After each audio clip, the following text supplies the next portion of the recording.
not something bad you have to fight for. Step up your game.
Yeah. God damn it. Hello, everyone. Someday I'll get that intro right where I can Yeah, you're getting there. We're getting there. People can see me and speak. And hello, everyone.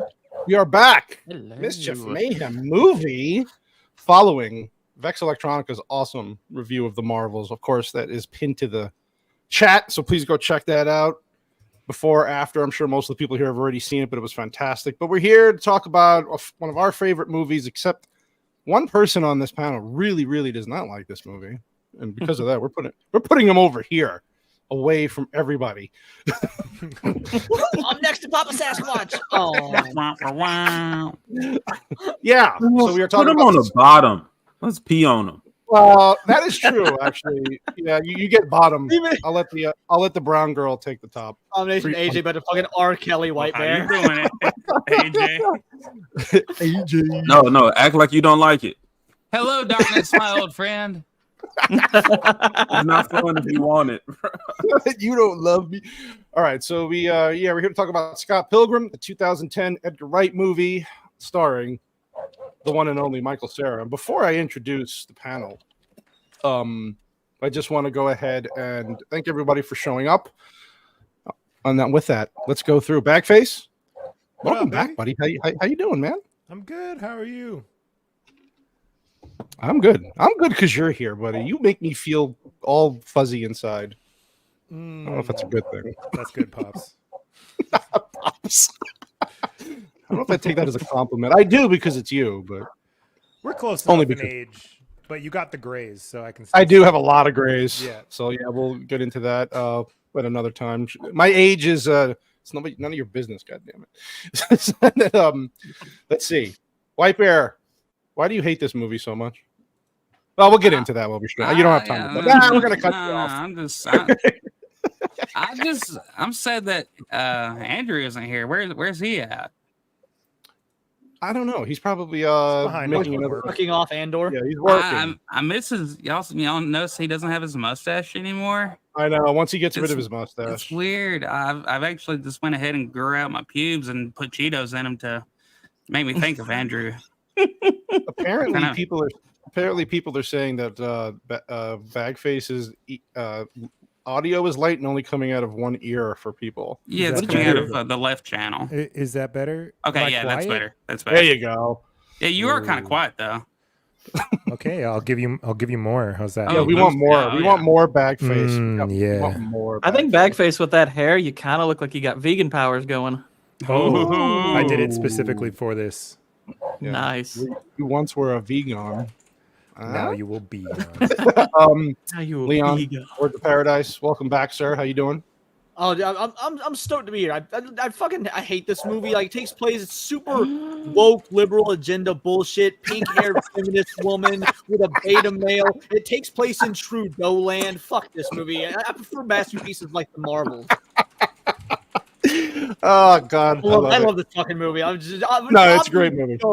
I adore this movie. It's a great movie. Great movie. Yeah, look who we have on the stream. Abomination AJ actually picked a movie that he actually likes that we're reviewing. So of course, naturally, got to get him on the stream. And we haven't streamed in a while, buddy. How you doing? I'm great, man. It's always a good time when I'm here.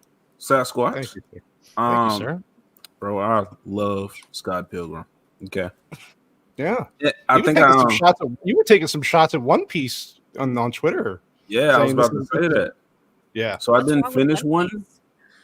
I haven't finished it, so you can take my opinion with a grain of salt. I've only got to like episode 3. But I think One Piece is, man, just muted colors, like the tone of it. Some parts it takes itself too seriously. This movie, Scott Pilgrim, was straight fun. Colorful, It was wacky. It was, man, it was way better. Way better. This is a video game or an animated property adapted to live action. This was a damn good attempt. Probably wasn't perfect in some people's eyes or whatever, but as far as having fun with the movie, eyes checked. That person is at the bottom. Anyway, before I introduce Gord King, I want you to do me a favor real quick. I want you to go ahead and picture Michael Cera's voice in this movie, his mannerisms. And before Gord King speaks, I want you to just watch this, and then we'll let him Avoid getting hurt. And I know you have reasons for not wanting to talk about your past, and I want you to know I don't care about any of that stuff. Because I'm in lesbians with you.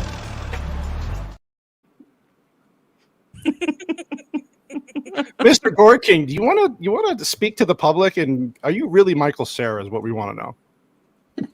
I mean, I leave that up to them, you know. See? It's him.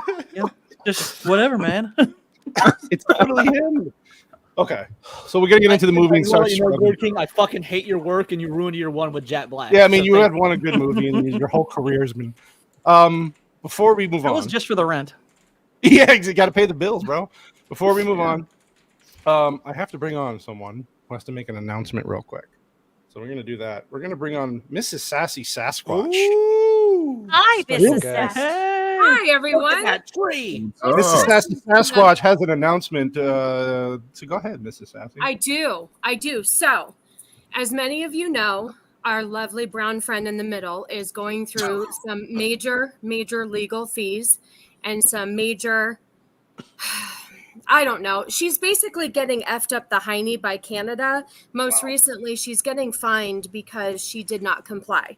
So I started a GoFundMe page this morning to help Vex with her legal fees. And as of right now, we've raised $605 just since this morning. Holy shit! Let's go. So, what I'm going to do is I just kind of wanted to make a formal announcement. We have 21 people watching. I'm going to pin the GoFundMe at the top of the comments on Cannoli's stream. I'm going to put it here in the chat. I know it's tough. People's times are tough. The economy shit. But if you guys can just throw a couple of bucks her way, this is all me doing this. Vex did not ask for any of this. But I feel like what she's going through really sucks, and she needs us to help her, and we've got to get her the fuck out of Canada. And I think this is the only thing that we can do as friends is just try to support her financially so she can pay what she needs to pay and tell them to go fuck themselves. So I am going to pin the GoFundMe on the comments. I'm going to put it right in here. And then it's also on my Twitter page.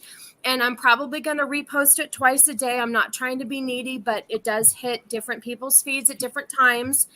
And I just want, Vex deserves all of this, and I want to give her as much as possible. So if anybody can spare spare some change. I mean, don't buy a coffee one day, and let's help Vex out. So no, better buy your fucking coffee. But if you were gonna go see the Marvels, if you're gonna spend $15 to go see the Marvels, fuck that. Give Watch it to that her review and instead send her the $15. Give it to a good cause. Yes, exactly. There you go. Save your money on the Marvels. Watch Vex's review. Get her the views so we can make her some money on YouTube. And then also maybe just throw a little bit her way. Like I said, I know the economy sucks. Things are tight, but we've got to help Vex out. So, and I'm trying to choose my words carefully on Twitter just because I don't want Canada up my ass. So that's all I have to say. I wanted to come on here and just kind of hashtag free Vex Electronica because we love her to pieces and we want to help her. Yep. You We use won't that money. stop. Use that money to go empower a real woman. Exactly. Yeah. Yeah. So Thank you anyway, so I'll much pin for the starting. GoFundMe at the huh? No, just thank you so much for starting that. Like I'm really just blown away. I'm speechless. I don't know what to say. Just how many people, even just people like sharing it and commenting on it and DMing me and stuff. Like I really just was looking for any sort of advice, and I didn't think that people would be just like so supportive and kind of behind me. So just like thank you, everyone, like from the bottom of my heart. Words really can't express how grateful and blessed I feel right now. Her Family. camera's off. She's crying like a bitch. Yeah. You deserve it, and if we don't have legal advice, we don't if we don't know people to help you, we can at least maybe fund, give you the money to go find somebody that you need to help you. So Bagface is going to go back to stripping to help make some money. So I did retain a lawyer on Friday. So I do paid have a for it. lawyer, but only his retainer has been paid right now because there's an additional fee when he actually has to go to court. And that's what I'm trying to move my own money around to support. So yeah, seriously, thank you so much, everyone. And you know what, Nos? If you donate to the stream to her fund, I might watch it and I might review it, but the money has to be good. I will do that for the right price. damn. Okay. I'll do a lot to free Vex from Canada, so hit me up with my DM and negotiate. We'll whore Fair enough. ourselves out to free Vex. Yep. That's what we'll do. All right, What it's what I'll it let you takes. guys get on with the stream. All right. I just wanted Thank to you. make a little announcement. And love you guys. Have a good rest of your show. I'm gonna tap out and I'm gonna pin the GoFundMe on the top of the MMM chat. And that's it. Bye, you guys. Bye. Thank you, Sassy. Bye. You're welcome. Bye. Get out of here now. Well, there you go. Free Vex Electronica. And Sassy's still here. No, she's not. Okay. Now. You know, I've heard of Will you Brett. stop bouncing on my fucking head, Why woman? don't you shut your mouth? I'll leave when I'm damn ready to leave. Good Lord, I haven't even Told you. clicked enough fucking buttons yet. You're yelling at me. What else Goodbye, goodbye, goodbye. I was listening Anyway, to back to Scott. Oh my God, everything broke.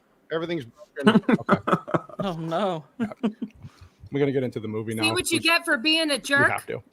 Yes, reverse the world. So we get the intro to the movie, and this is by the way, I love the way this movie starts with the game music and when the universal symbol comes up, right? Very reminiscent of, very nostalgic.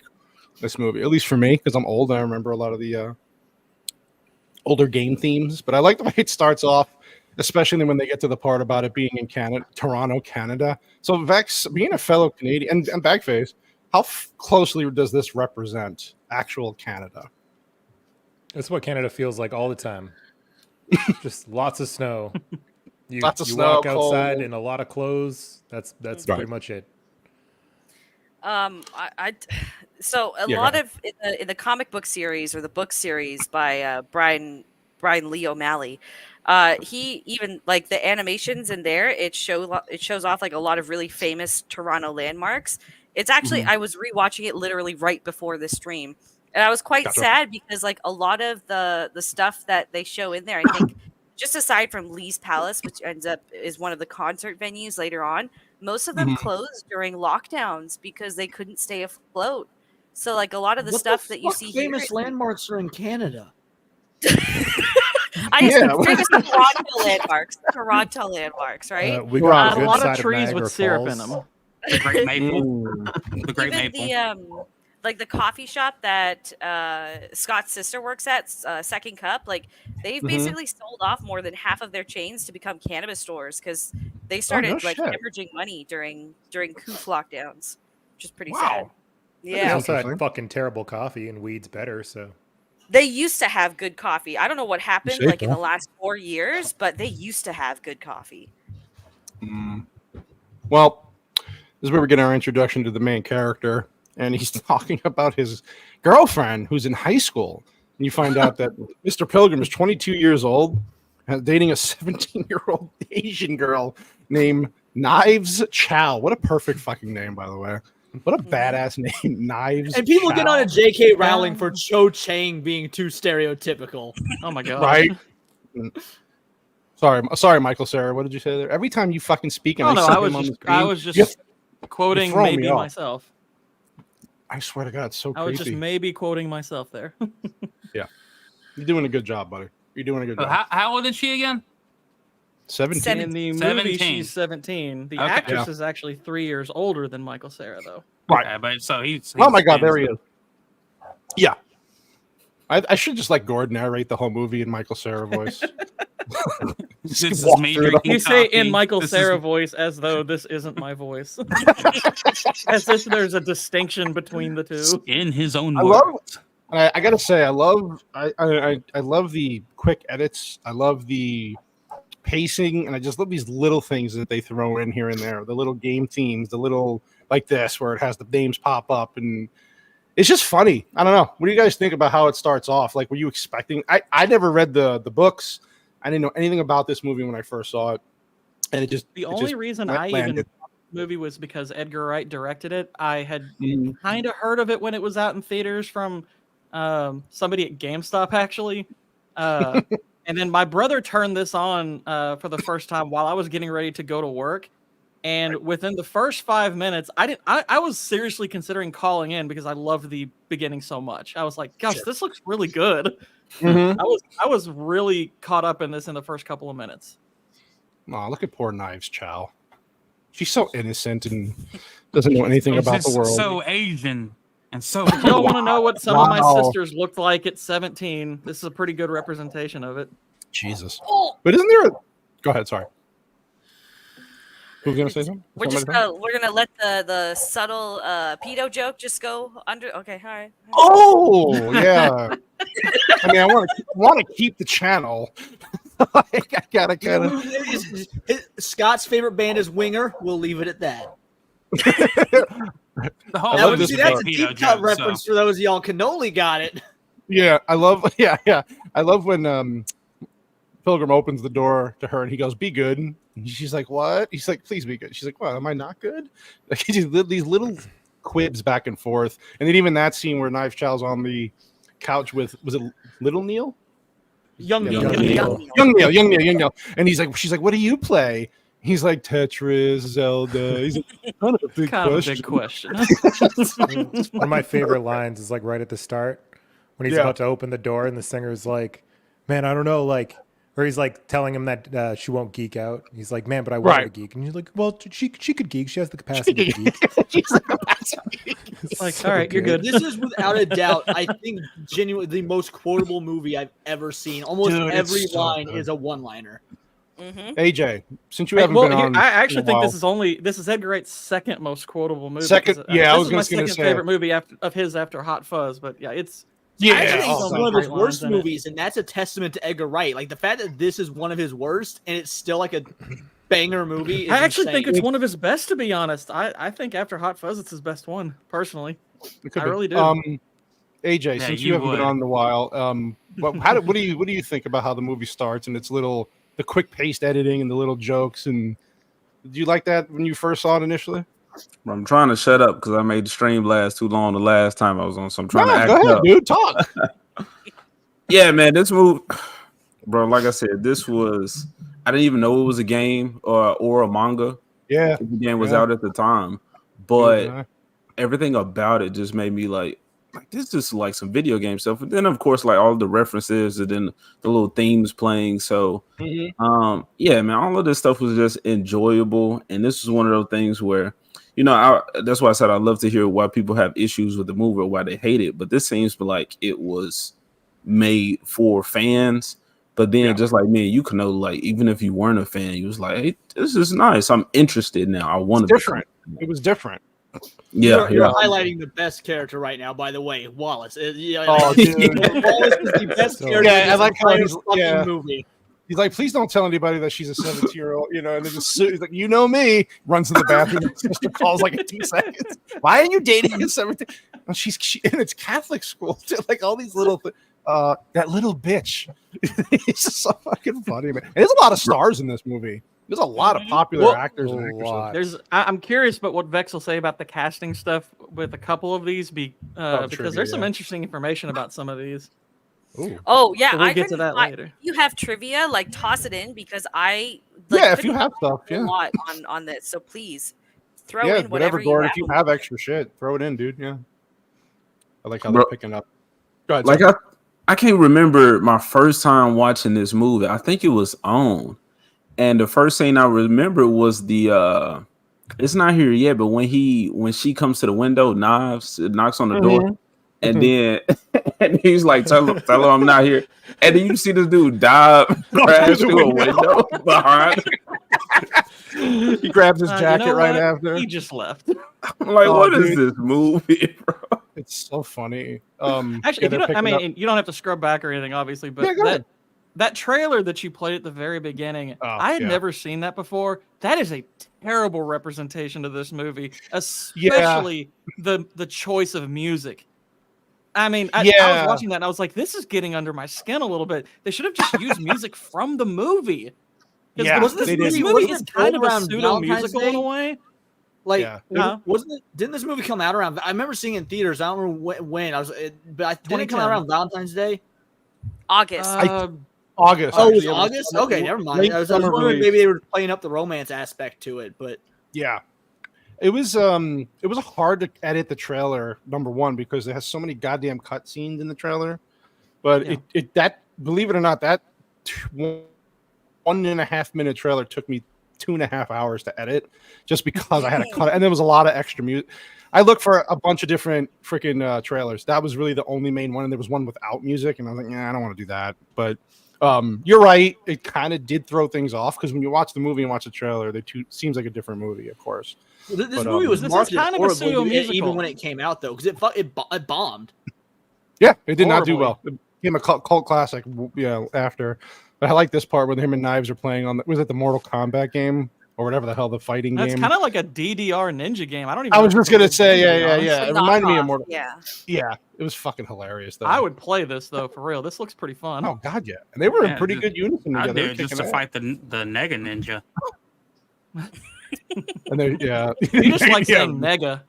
There you go. Well, Nega, please. Yeah, and so they're at they go to all these different locations, and this is the music store where what the fuck is the name of the group that Brie Larson's in? Clash at Demon Head. Demon Head. Yeah. Like how he's like, don't listen. I just watched this like yesterday. How dude, did you forget I'm all these old. names already? I like actually if you look at the album, the two songs are something like one's like Stop Calling Me and the other's like Loser. Loser. yeah.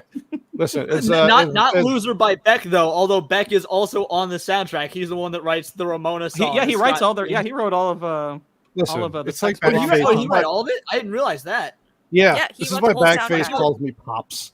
By the way, just throwing this, I'm an OG Brie Larson hater because I fucking hate her from this movie on. Like really? Well before all the Captain Marvel. I didn't even really know who she was. Hated her. Like it was. I had to look. She her was a up nobody after before this this. movie when I saw it. I specifically remember Googling who this was after the movie was because I hated this bitch that much. Yeah, as a character. Yeah, I hated the character, so I'd never seen her in anything else until Captain Marvel. So when Captain Marvel eventually came out, I was like, that's the fucking Scott Pilgrim bitch. Did my boy wrong. Well, here's the thing though. As bad as her character is, I watched some of the behind the scenes stuff with her, and it was around the time I first saw it. I had a pretty good sized crush on her after that because she seemed likable in those tests. She wasn't as bad back then. She wasn't Hollywoodized at the time. It's like, oh, she seems so likable. I knew nothing about her as an actress. I hate because I hated the character so much. I hated her, and I never saw her in anything else until 9 years later or whenever it was Captain Marvel. And I had not forgotten that fucking grudge. I hate almost everyone in this movie. That's how I hate Scott and Ramona. They're fucking terrible characters. I can't stand them. Yet I adore this movie. It's insane. Yeah, they're not. Yeah, they do have some issues, but well, the whole movie is kind of about a lot. I mean, it's mostly obviously focused on Scott, but it's really a bunch of characters that have arcs that are going from being kind of bad to better. I like the part where they're walking home, And she's like, I've never even kissed a guy. And he's like, yeah, and touches her shoulder. Neither have I. Me neither. It's like, and then even this stuff, like these little, she's like, is this your secret lair? And he's like, yeah, and he's like, can I see it? No, it wouldn't be a secret lair, but I can show you where I grew up, my home. And it's like right across the street. And it's like, what the fuck? Wow. I like kind of the subtle joke because he goes, my secret lair is kind of a no girls allowed thing, which is obviously that's because his roommate, it's his flat and he's gay. That's kind of why it's a no girls allowed. Yeah. It's so funny. Isn't that Macaulay Culkin's brother? It is. Yep. Kieran Culkin. Yeah. Wait, is it really? Yeah. Yeah. The one that you just can tell. pissing the bed. The one who was in Home Alone with him. Yeah. He peed in too many beds, so he turned gay. And this is where Scott It wasn't Pilgrim pee. No. They found that out much later. This is where Scott has his first dream sequence.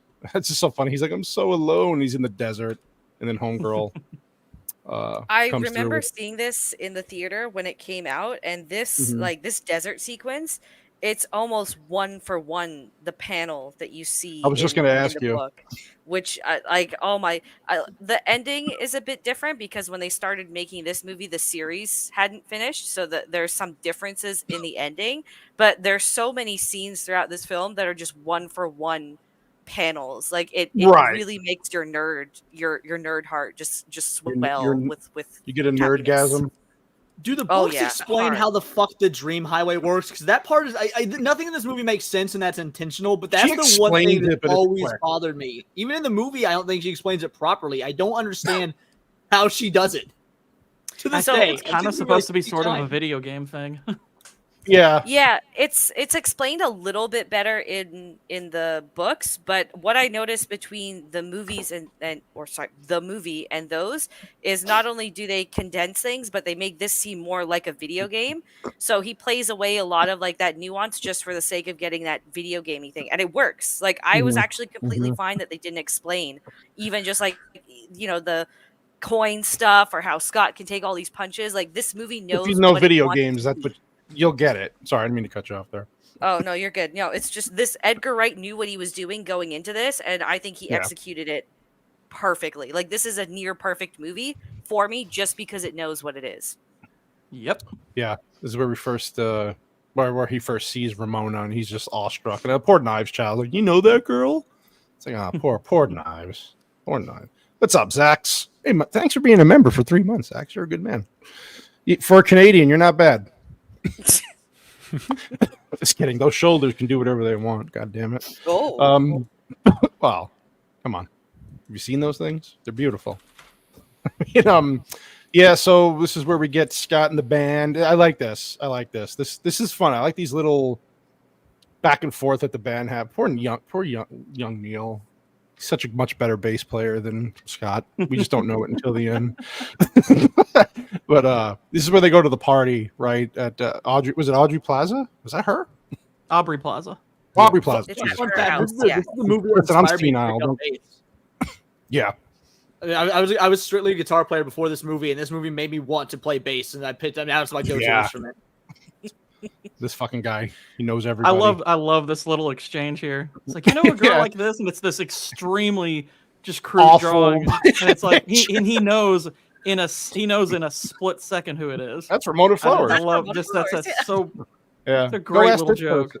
And then he's asking like all these people who she is and where she, she's got some scars, man. How do they all know her if she just moved to town? Because she's the cool So one. she And was, just she was moved to town. dating That Oh, go she's ahead. been there long enough to get a job. She's dating a very famous musician. That's how everyone knew her. Yep. Okay, she's a cool one, but she's all alone in the corner. Yeah, because the cool 'Cause kids she's too cool don't for that. actually interact with anyone, right? White bear. You mean I was cool in high school and didn't know it? Yeah, me too. You were so cool.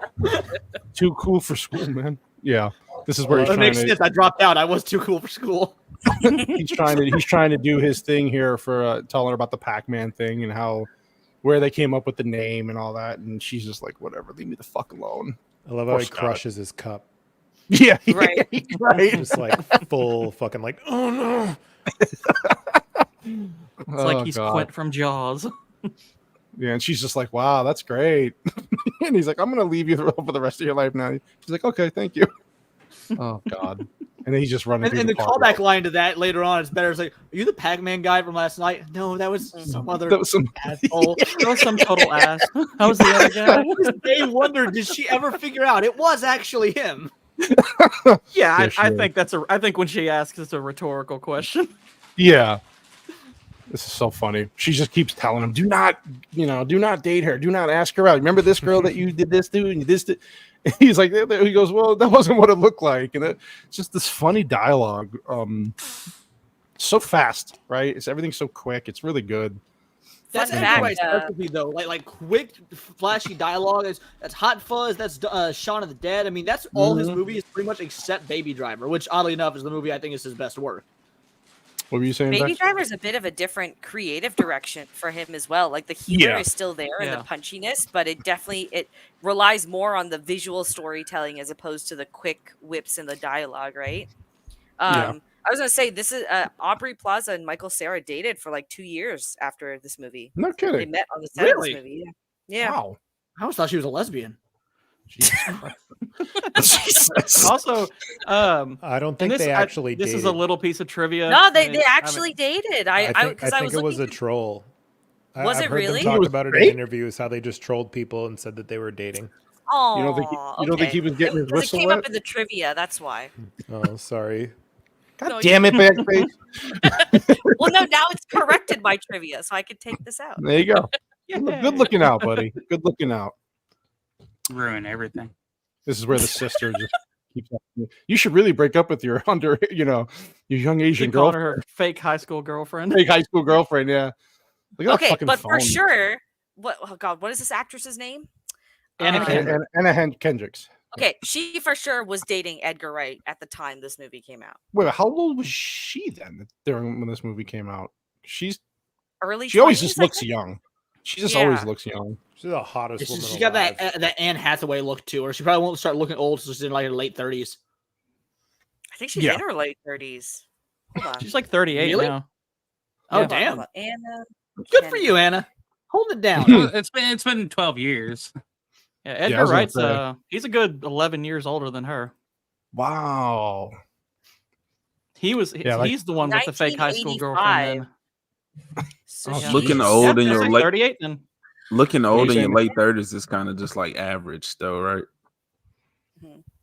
Yeah, it's not No, an she still looks accomplishment. good, though, for her age. Yeah. I mean, overall though, like, I don't know. She just always looks young because she's got one of those looks. I like this part where you ask the roommate, "What's Amazon's? What's the link to Amazon? Is it Amazon.ca or something like?" And he's like, "It's Amazon." Yes. He goes, quick. What's the web? He goes, what's the link? He goes, what's the address for Amazon.ca? And he's like, Amazon.ca. This movie doesn't date Dude, you. this thing claims I have mail.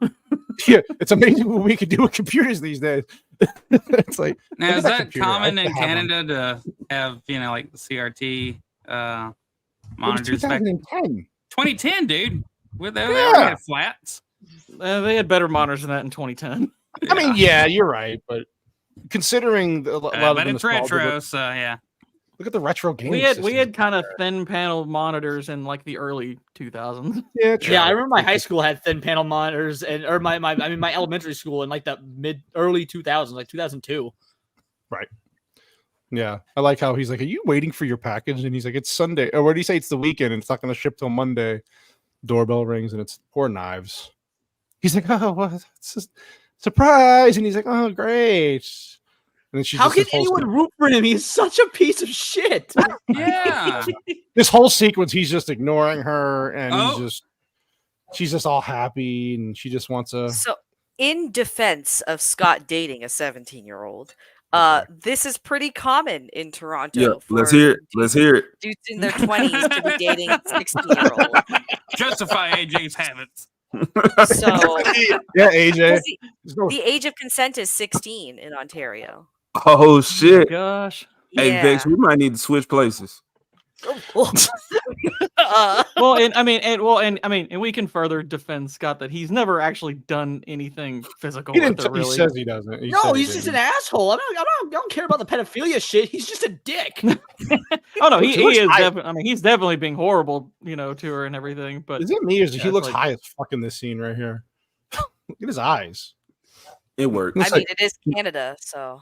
I was just gonna say, what's he been doing? He's been stressed out a little bit, right? He's got to release. Oh, here she is. Well, he barely gets any sleep with all the gay sausage going on in the bed that he sleeps with. Oh my gosh, bro, they're all in the same bed. He sleeps comfortably next to gay sex. I didn't catch this while I watched this part. It was when the music they're playing in the background. It's the God damn it, gamers were know. It's from a Zelda game. I think it's the Fountain Fairy. It's always song. A Link to the Past. I'm pretty sure Link to the Past is the one they use constantly. Yeah, it's so good. Yeah, I like to pee for 3 seconds to the fairy sound too. I don't know what you're peeing to in the woods out there, Whitey. Jesus. Well, it's longer than 3 seconds. He needs to get his prostate checked. It's a movie, goddammit. Okay. Yeah, I like this. But he basically is having another dream where he sees Ramona at his front door and he wakes up and then this is where she explains how she gets around with that special highway that she uses, whatever the fuck you guys. What a beautiful character. Yeah, that hair. I had a question actually for the panel because for me, I can't really answer that. Well, I can't answer this. You can. This film is probably like a masterclass in editing, in my opinion. Like, I actually can't think of any other film that is edited as well as this one is. Like, just not only just transition to transition, but like all the little like the smack noises and all of the little words and everything, and then the colorful backgrounds. Like, is there another film that comes to mind? I mean, honestly, the only ones that rival it, the only ones that seem to rival it are Edgar Wright's other movies. I mean, his editing on his movies is spectacular. Have you not seen BVS? I mean, come on. I thought you were going to say Justice League. I compare it again to Baby Driver, and it's not as visually intensive, but audio wise, I think Baby Driver, the audio editing is because it's a very auditory movie for obvious reasons, is leaps and bounds better than this. So that the visual and audio editing are differences, but I think they're two of the best edited movies I've ever seen, just in different levels. This is my hot take. I have never seen Baby Driver. You are missing out so goddamn much. Yeah, I've never seen it. It is the best movie of the last 10 years, in my opinion. I'm not exaggerating. I saw it in theaters 4 times. Dang. So don't be fooled. The driver in the movie is not a baby. Oh, okay. Oh, See, well, now I don't want to see it. Now, I don't want to it's see any movie about a dude driving babies or being a baby driver. I did not want any of that stuff. I like this part here where they're just getting to know each other. It's so adorable. His framing is just... It's good. Right? Yeah, I was gonna say to the editing, it's like, I think it's really refreshing just to see, like, a person, because he's a writer he's like a screenwriter as well for this movie. So it's like he is intentionally writing, shooting, and editing with all of it in mind, and it really feels like he just knows exactly where to cut out the fat, and like he goes through that process really, really early, so that all of it can be this cohesive.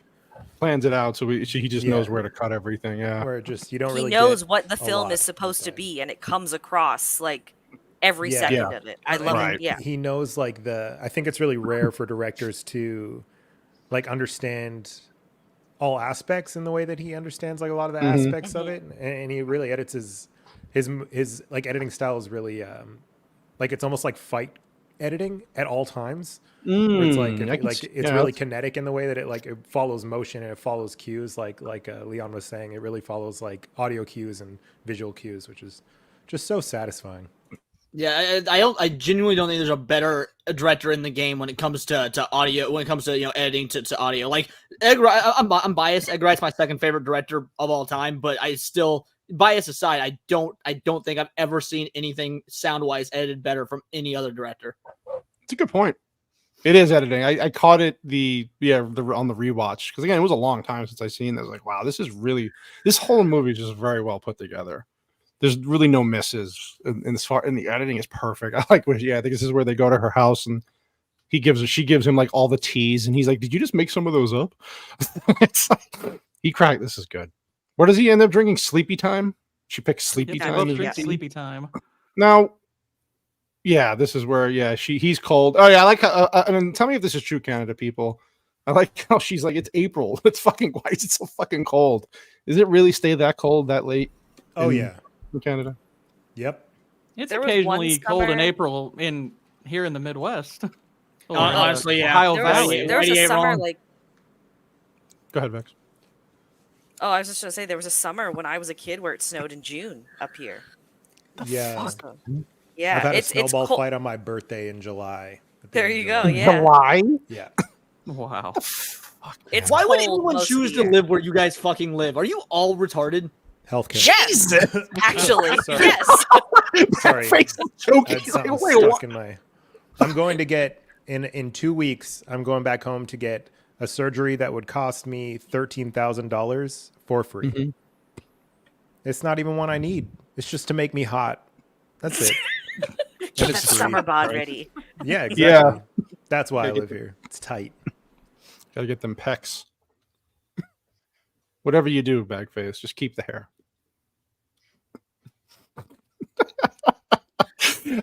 Yeah. I'm gonna So go what do we Ramona think colors. I'm gonna go bright pink. next. I do it every choose a new one every week, like she does. So what do we think about this? Where Ramona is just very aggressive here, and they really haven't known each other very long. Love She's it. right up on. Right? Is this a problem for a guy? Is this really a problem though? Not at all. If to she was like address Ramona, it's like, okay. The Vex, you wanna undertones of comment as rape the culture in female? this movie. Yeah, right. As Or- the female, Vex, what do you think about this? I got no problem with this. I mean, I have a problem with making out with Michael Cera because that seems a little beta right there, but I'm okay with the rest of it. Hey, did you see the way he was kicking them exes' asses? There's nothing beta about Michael Cera. He hasn't done Bro. that yet. With this scene right here, like this frame, let's play a game of who looks more feminine.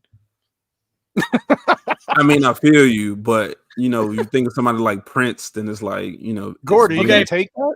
Yeah, he's like literally on the panel, dude. They Whoa. can say all this, but we all know who wins in the end. I think it's just jealousy talking. The gay guys, they won in the end. Yeah, the gay guys was winning the whole movie. They had no problems. Yeah, they actually end up actually sleeping together. But he's like, I needed this, whatever this is.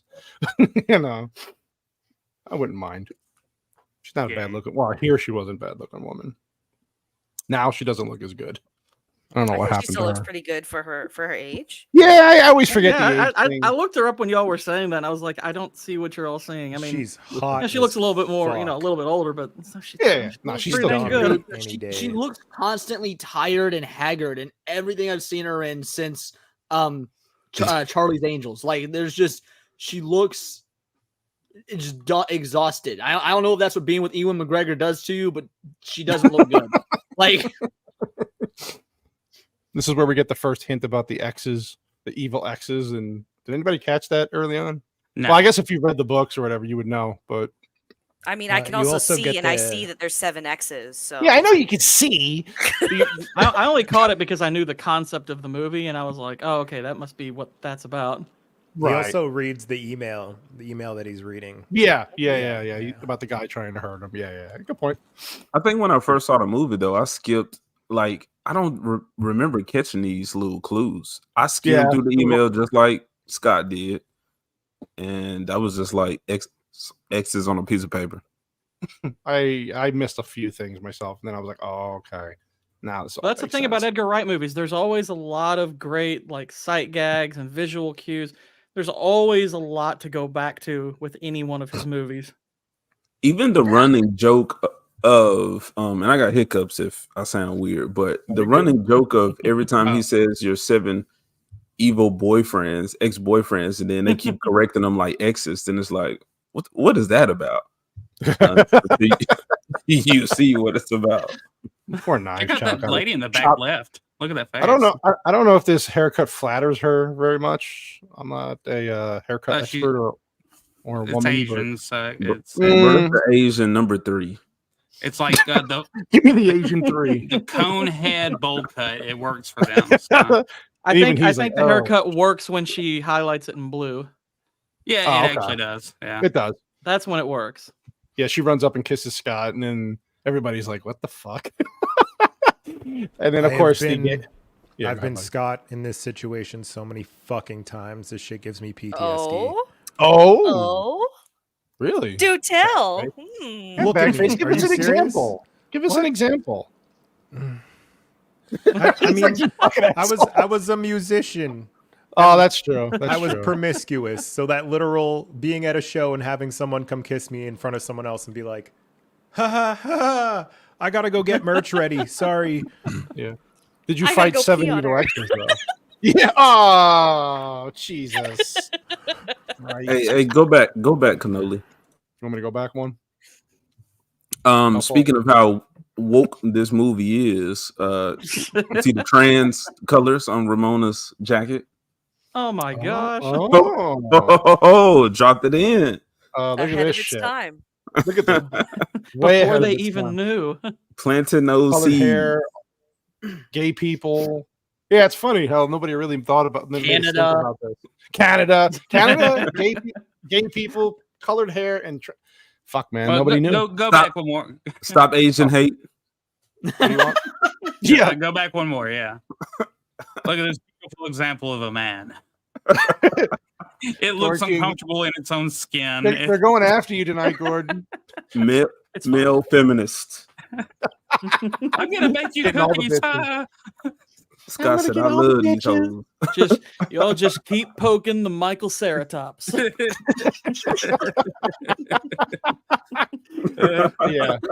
I love this fucking crash in the bowl. I love this band. Oh god, look, I thought Crash was a coked out Frankie Muniz when I first saw him. Dude, it looks like it did look like him. But I like how Michael Cera, he looks out Scott Pilgrim, but he's like, oh shit, they're gonna talk to each other. What do I do? And this guy's just hitting on this Anna Hendrix's freaking boyfriend. Bro, this dude is funny as shit. Wallace, the whole movie. Bro, I had the game and I was like, I had to buy the Wallace DLC. I think he was DLC. Him and Knobs, I think. Has anybody watched Succession? No. No one. No. Oh, is he in Jesus. Succession? Yeah, he's like one of the main characters. He is like a dumb good actor. He's fucking phenomenal. Oh yeah, he's a really he fits good that role actor. perfectly. Oh my god. Yeah, He looks like he could play a young Professor X. Jesus Christ. I like how they're like, is this where he screams out, is that girl a boy too? It's a little Asian chick. Is the little Asian girl flips him off. Cracked out Frankie Muniz. He does come on, look at him. This song's called He was in the middle a little too long. Very, very sad. I think I laughed for like 6 months at this fucking. Just so sad. Thank you. I died for fucking ever. It's so good. Got this fucking the title of the song is longer than the song. It's called. To be fair, Fall Out Boy does that shit all the time. So it's not a race, guys. This is to the guy up there who won't shut up. What is it? What is the name of the song? He says, "Shut up." We hate you. It's called "We Hate You." Please die. Oh, God. It's so good. And I like this here. I see, this is what I'm talking about. These little things where the music's playing, you can't really hear him, but they have the subtitles come up while he's like freaking out and just coming in as the words. It's so fucking good. Then Anna Hendrix here goes, how do you know, Scott? And then, well, it's funny. She looks good there. It's a good shot. Mm-hmm. Yeah, and then there you go, Gord. Getting a little nervous here, buddy? We have to play now and loud. Yeah, you slapped now and loud. So I was on the bus with my mom. I love this. Like, she's like, so I was on the bus with my mom, and then she gets her attention. She's like, is that seriously the end of the story? It's so fucking good. That line has been repeated amongst my siblings. If someone gets cut off, we're like, is that seriously the end of the story? Yeah. We are sucks. I like how the young Neil's trying to sing the lyrics and he's getting them wrong. That's so fucking good. And she's actually digging it. And he's like, oh, he keeps looking at her and she's digging the music. It's fucking good. I like this song. It's a good song. Good songs. Yeah. It's catchy. Yeah. This fucking guy keeps looking at the boyfriend with the glasses. It's so fucking funny. Do you think that he converted this guy or he outed him? Oh, converted him straight up. Oh, here we go. Yeah, he converted him. That's the whole joke, right? Yeah, Hendrick wasn't bad looking in this movie. Yeah. Oh, Jesus. Bex, you're going to take that? Thank you very much. I appreciate the comparison. He's a very, very good looking man. Very good looking. It's funny if you watch this guy's screen test. The original idea he had was to bounce back and forth between this accent and an Indian one, even though the guy who plays him is actually British. Oh no shit! He does a good job. He's funny. Oh yeah, I like this scene. He breaks into the thing. Scott Pilgrim, and then like Michael Cera, he's like, "What did I do? What do I do?" And the guy yells, "Fight!" And then it turns into a video game at this point. Was anybody surprised? Because I was okay. If you didn't see the trailers and you've watched this for the first time, does this just ratchet up the ridiculousness, or are you like, this is fucking great, or are you like, this takes me out of the movie? There were some people. It transitions into it so well. You almost like it feels natural, and it's like, okay, wow, this just went up to 11, and it's phenomenal. Yeah, like I remember it being jarring, and it wasn't until the second X, and I was like, "Oh, so this is gonna be the tone." Like it when Chris Evans is in it, like it took that second one for me to actually understand that this was going to be what sort of movie this was going to be. I don't fucking know how to describe it. No, yeah. I think it wasn't jarring because you see all the stuff from the beginning, and then all of the video game references. So when this happened, I was just like, oh shit, this movie knows what it is, and it just turned it up. So I was excited, and then like even when he smashed the X and coins pop out, I was like, oh, okay, this is video game shit. Like, yeah, I like this. It reminded me of just growing up playing those types of games. And I walked out of Easy Blowjob because of this one scene where he starts singing. He starts actually fucking singing. You start going soft. No, I just got up and left the room. I'm like, no date is worth this. No, sir. Oh my god. I had no idea what the movie was about. Shield Wall says this was a great surprise. The only thing I didn't like was it interrupted the song. Yeah, I hear you. Yeah, it was different. I thought the rest of the movie was going to be like that. That's why I didn't see it for years. No. Well, the thing is, if you actually if you watch the scene, it's like when he starts doing it, they're all like, they're like with the audience, and they're like, "Why is he doing this? I love this is that. Ridiculous." I love that because Anna Hendricks is like, "What?" I think what they're trying to do. I think what he's trying to do is they're trying to give him like a Bollywood moment, and everyone's like, "Why is this happening all of a sudden?" Right. Has he already killed Crash and the Boys? Has that happened yet? Or is... with the fireball. Yeah. I don't think he's brought out his. Oh no, he does it. He does it. No, not yet. He's got to make a fighting team behind him.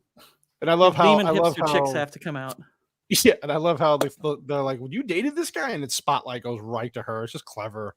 Like you were saying, the editing is everything's just so damn good. And then they go through the backstory about how he was the only non-white. Yeah, all the jocks wanted her, and he was the only one who didn't. Who was not in that group. And what was it, like 9th grade or something? 7th grade.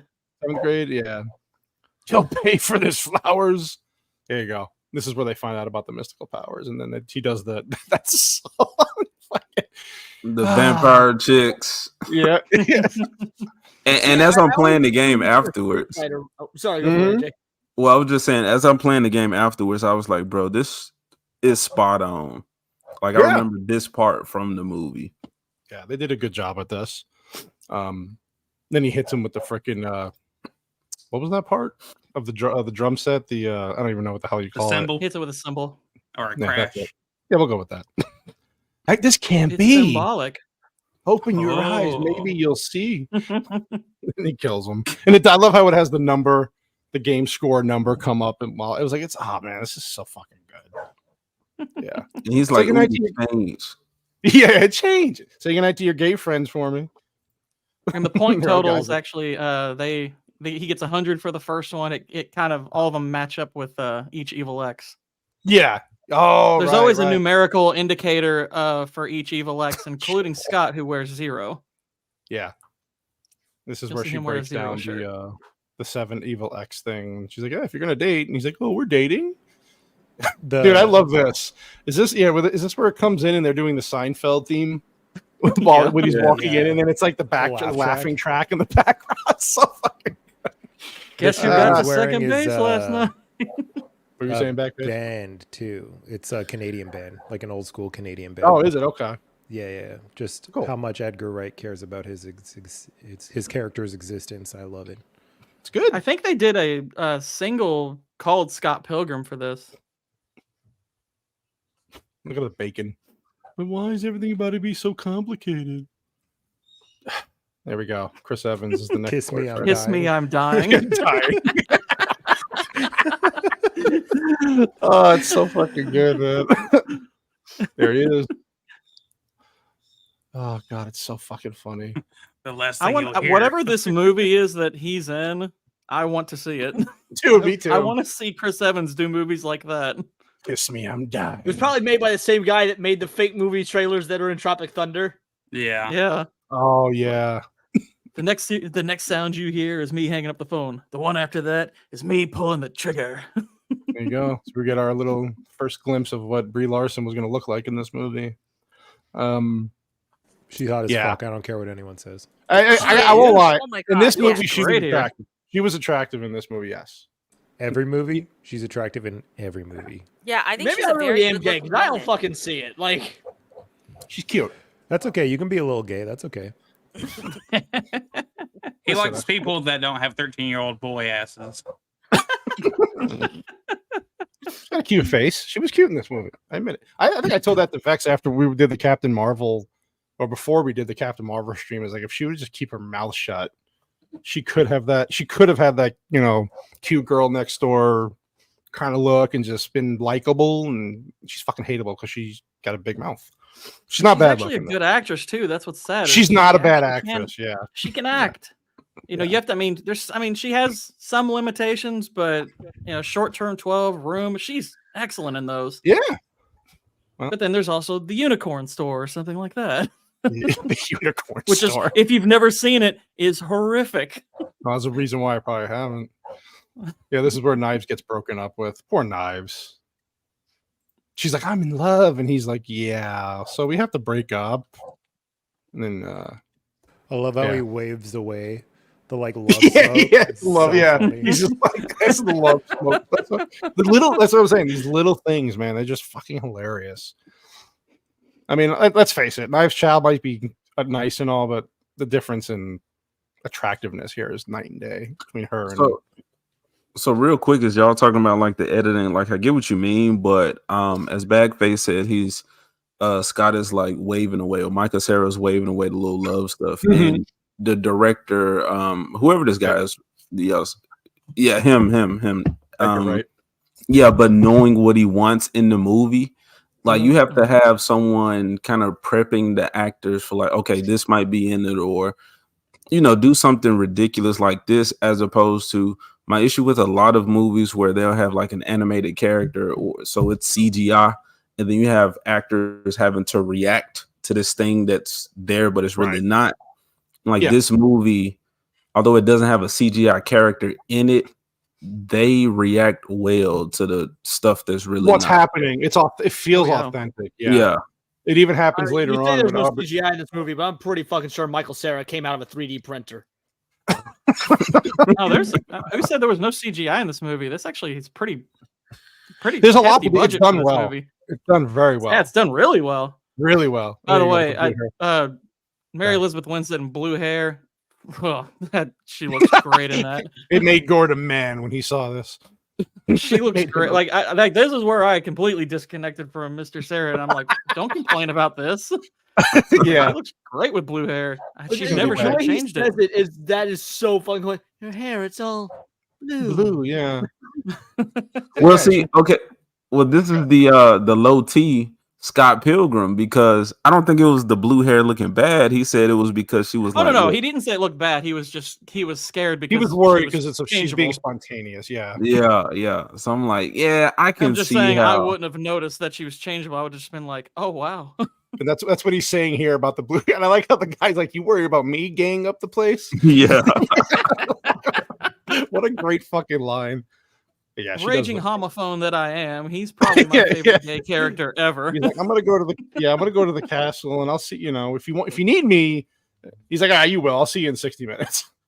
And then he makes garlic bread as dinner. Fucking crazy. I like this scene too. It's cute. He's like, I could eat this all the time for every meal. He's like, but you get fat. Why? Bread makes you fat. Garlic Makes you fat. And then this, yes, Jay Desolate Souls thinks Brie Larson is hot. So okay, he's been saying that since we did Captain Marvel.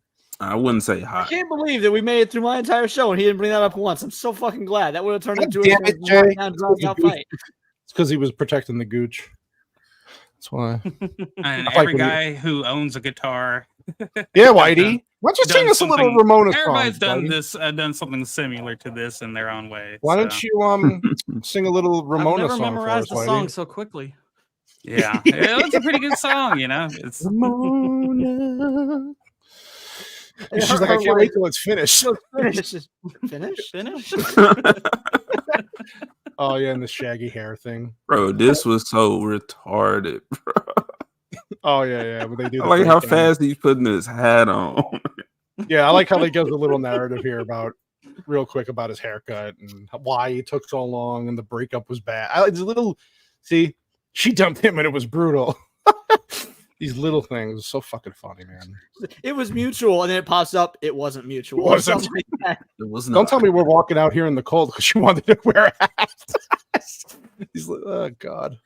Was this whole movie just filmed love on me some location? walking. It was. Was it actually filmed? Well, okay. I was just gonna say. Like, I wonder if there is an actual place like this in Toronto. Castle. Yeah, this is Casa Loma. Nice. Yeah, there's actually some behind the scenes stuff of them shooting here, and Edgar Wright is talking about how freezing it is, but he's marveling over what a Chad Chris Evans is for just being out there in a t-shirt and a leather jacket. Yeah, I like when it comes out of Bro, Chris Evans. Bro, he's great in this part. how He they was did his good. eyebrows for this is hilarious. She's like, Did we got to get anybody- out of here. Anybody watch the like COVID thing that they did where they got the whole cast together on a Zoom call and they just like Yep. read the whole script together? I It did just see that. Fuck me Yeah. up, like how fast Chris Evans can just snap back Get into into being a character. complete That means fucking he really douchebag. enjoyed it. He loved doing it. Yeah. Yeah, you can It's tell. just that a tell he's having loved fun. it. Yeah. It's Sorry, a go ahead, shame Beck. because he's just been in a lot of shit movies since he left Yeah. the role of Captain America. Like, I don't know if he's got to get a new agent or something, but his career probably is just in doesn't- the toilet. He doesn't need the money. Yeah, I think he's just got so much money he does not. I don't give a think he fuck. cares. He can Yeah. pick and choose whatever he wants. He's probably just sitting on that Captain America money. He just doesn't Even care. before Captain America, he was only ever in 2 good movies, or only ever did well in 2 movies. This and Push. Like, Yeah, I can't Classic. think of anything else outside. Snowpiercer was a good movie, but he sucks in it, and that was pre-Captain America. I'm pretty sure. was a Okay, good movie, how about this? Not another teen movie. Yeah. That was, Fantastic. that was I way hate before. movies. You mean And you he didn't like played- him in Fantastic Four? And he made Oh. he played an amazing Human Torch. Talk about see, woke movies. Got him running around saying "Flame on." I like this scene too. This was good, where they think that he's filming a scene for the movie, and he's talking to Scott.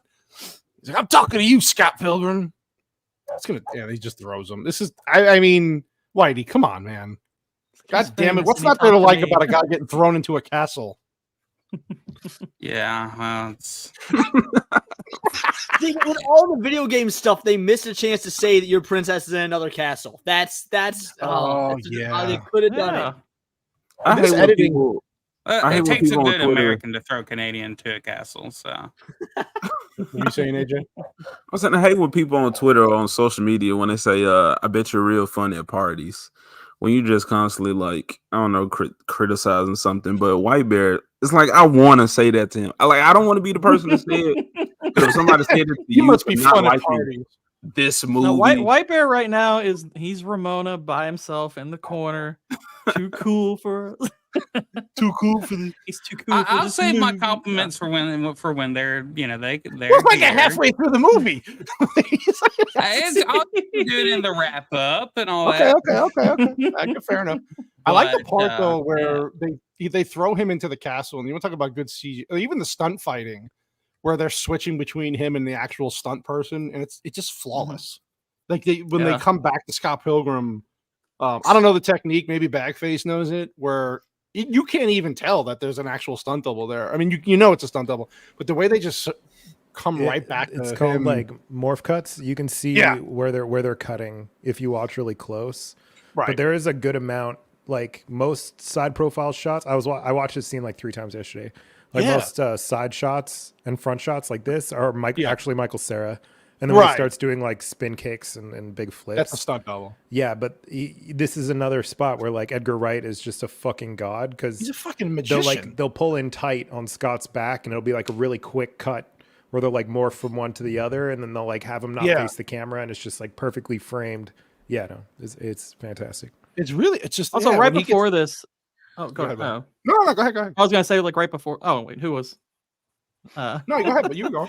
I was gonna say right before this. I loved his little exchange with Ramona after he throws after he throws Scott into the castle. He's like, how's it going? How's life? He seems nice. Oh yeah. He seems back to beat the crap out of him. But he throws him into the castle. He hits. He lands. You could tell it's a stunt, like Backface was saying. But he just immediately, it's like it goes right into. It's like, wow, what a fucking amazing editing job. Vex is right. It's one of the best edited movies I've ever seen, and it took a rewatch to just finally realize that. But this part was good. He thinks he's gonna kick ass. He's fighting his stunt doubles. Even like something. Go back one. Oh, go ahead. Sorry about like something that simple where you're doing that. Yeah, like you have to have that stunt coordinated and both of them on wires, and you're having a flash go off at exactly the right time because you know you're putting in a wakao. It's like that's naturally lit, which is just not fucking easy. So much planning involved. Like it's so crazy to me. Yeah. No, God tier. For all the people who talk about people like Zack Snyder's vision, I'm like, guys, this is what vision looks like. This is what it's like to have a vision. Yeah, this isn't like when you accomplish your vision in post. This movie and pacing and editing is what Zack Snyder really is trying to do with like all of his projects. He's just missing though. He just misses the mark because he doesn't actually know how to do what he's doing. So is that the instance I think we've talked about where Snyder's just doing too much, where he needs to be reined in by another person? You go just because he can't write. What's the issue with him when he writes, directs, and does the editing? Right, that's his biggest flaw. Is what everybody says. Yeah. He needs to have somebody kind of overseeing. Like, no, you can't do this. No, fuck you. I don't care if you want this. It's not happening, kind of thing. Well, and that's it. Like even like Zack Snyder, like even when he writes and he's directing and he's editing the movie, he doesn't you can tell he doesn't put the forethought in to know what he's going to be doing in the editing bay because there's so much shit cut out of his, like there's no director's cut of this movie that is going to add an hour to this movie because there's not enough fat. He just like keeps it too tight. Yeah. Which is that's why people are very scared. It's probably why it's probably why Snyder's best movies are probably like 300 and Watchmen, stuff where he's working off of Dawn of the Dead, a piece of material that can assist that vision. It's kind of almost inherently reining him in. So yeah, because he has no choice. Sorry. Well, when you say that, the only other thing, because I really don't know all of these people working on stuff too much, but I realized that he worked on that animated movie. What is it? The Guardians of Gahul or the Guardians? And that Legend movie of the is Guardians, Legend of the Guardians. Yeah, that's one of my top 10 animated movies. And to see how that was handled, which it was adapted from a kid's book, but like the maturity of it and like the battle, like the big fight scene, I would say on par with like some Lord of the Rings type shit. And finding out that he did that, I was like, oh, okay, this is him. He's adapting something else. As opposed to his, I guess, own creation, interpretation of something. Well, that's a question though. Is Snyder better for would his stuff work just better for animated features? Because it's basically what his fucking movies are. His stuff works when he's allowed to do his own thing and not have the studio dick him over. Is what it is. Like find anything prior to Justice or to the Snyderverse, that he's worked on. Most people do in fact like his work. It's you had Marvel, which came in and effectively ruined how movies were made, which in turn ruins how Zack Snyder makes movies. Like he's got one, in my opinion, one bad pre Snyderverse film, that's Sucker Punch. Every other Snyder film is a good film in my opinion. Right. I like Sucker Punch. I'd like to just put out there that every single Zack Snyder movie that I can think of, at least, is like at some point overindulgent and slows down to the point where I like want to cry. 300 fucking slows down so much. Yep. Watchmen so goddamn slow. Even like and I like Watchmen at 300. Dawn of the Dead. Dawn of the Dead's like a half an hour too long. He's just like a very very Self-indulgent. So all in all, I won't say he is self-indulgent. I don't know. Most of his movies are.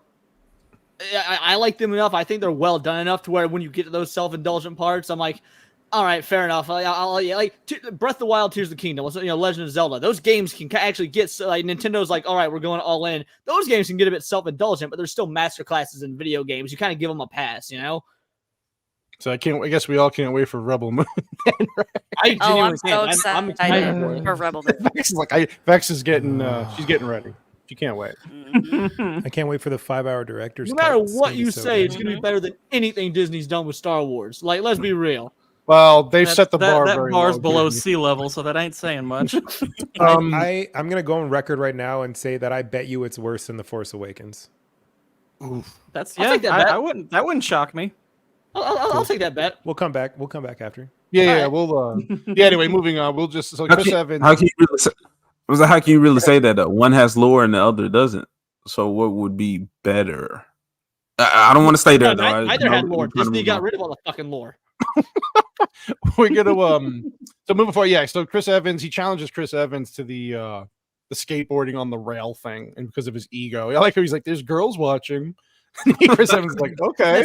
I love it. He looks at them back, and there's a little heartbeat. I love that. I love the quick cuts back to Scott and his and they're just wow. Yeah. Wow. Wow. Yeah, and then this is where his roommate's telling him, "Duh, stupid. This is what this means on the number. Didn't you get the hint?" And he's like, "No." This is where he says, "You got to use the L word or lesbian." No, the other L word. Lesbians. I think White Bear's getting high right now. Because we're just reviewing this. This is what White Bear's feeling right now. Reviewing this movie. Or White Bear. Oh yeah, this is where we get the first phone call of what the fuck is her name? It's Natalie.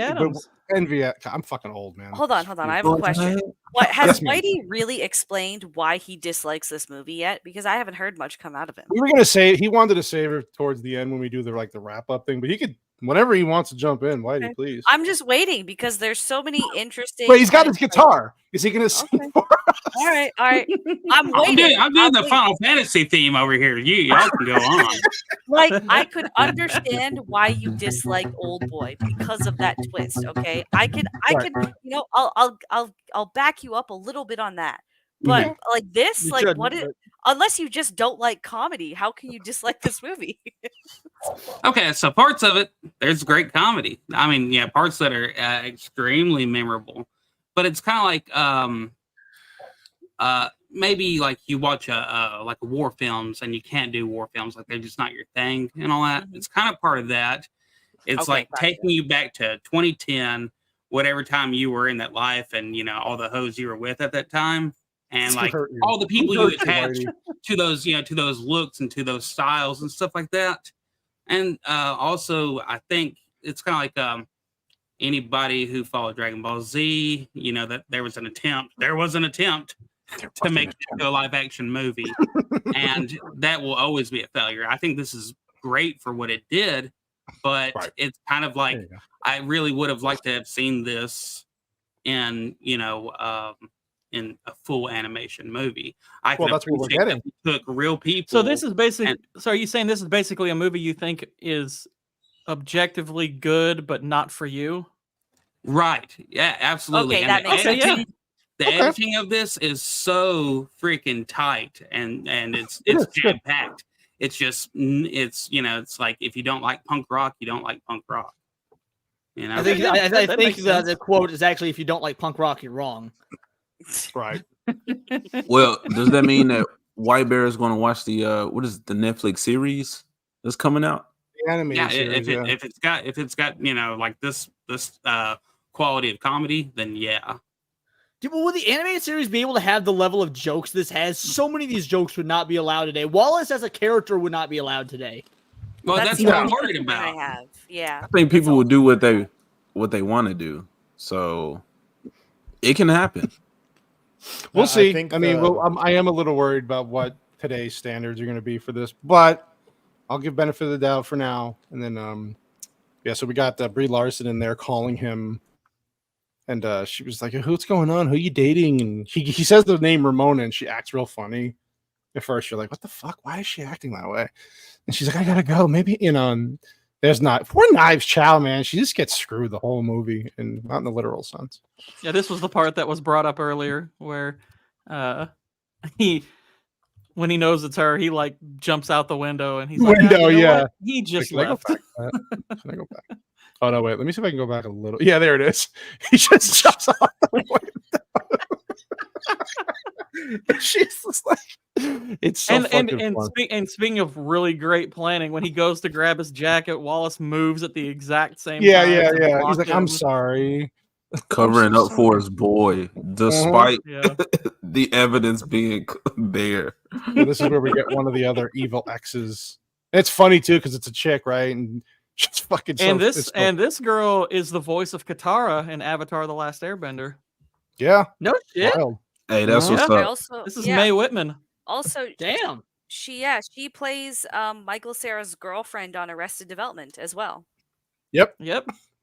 Egg or Bland or it was Bland and there we go. And there we go. Her? Yeah. So yeah, she decides a little later time that she'll go after Pilgrim because he's not in the mood at the time. It's kind of funny. Because next time I'll be deadly serious next time. What? What? Never mind. But I love that character. Yeah, this is where he's like, this part was funny too. Because he's like, I need advice, I need help. And she's like, I'm getting off of work. And then he's like, all right, I'll come right in. And he's like, right there. He's just like right outside the store. And then what have you done with my sister? Yeah. Sorry, I had to go. I'll reply. See, this is one of those things that AJ was talking about, where they're covering up her mouth, right? And because she's cursing. And he's like, "What? How are you doing that with your mouth?" But it's played well. Like you were saying, they add it and they're playing off of it very well. Yeah, it's very organic. This is also before meta was really like overdone and whatnot. I don't think this scene would work. If this movie came out today, I think most of the jokes and whatnot would still work. I don't think that one would. Right. I agree. Right.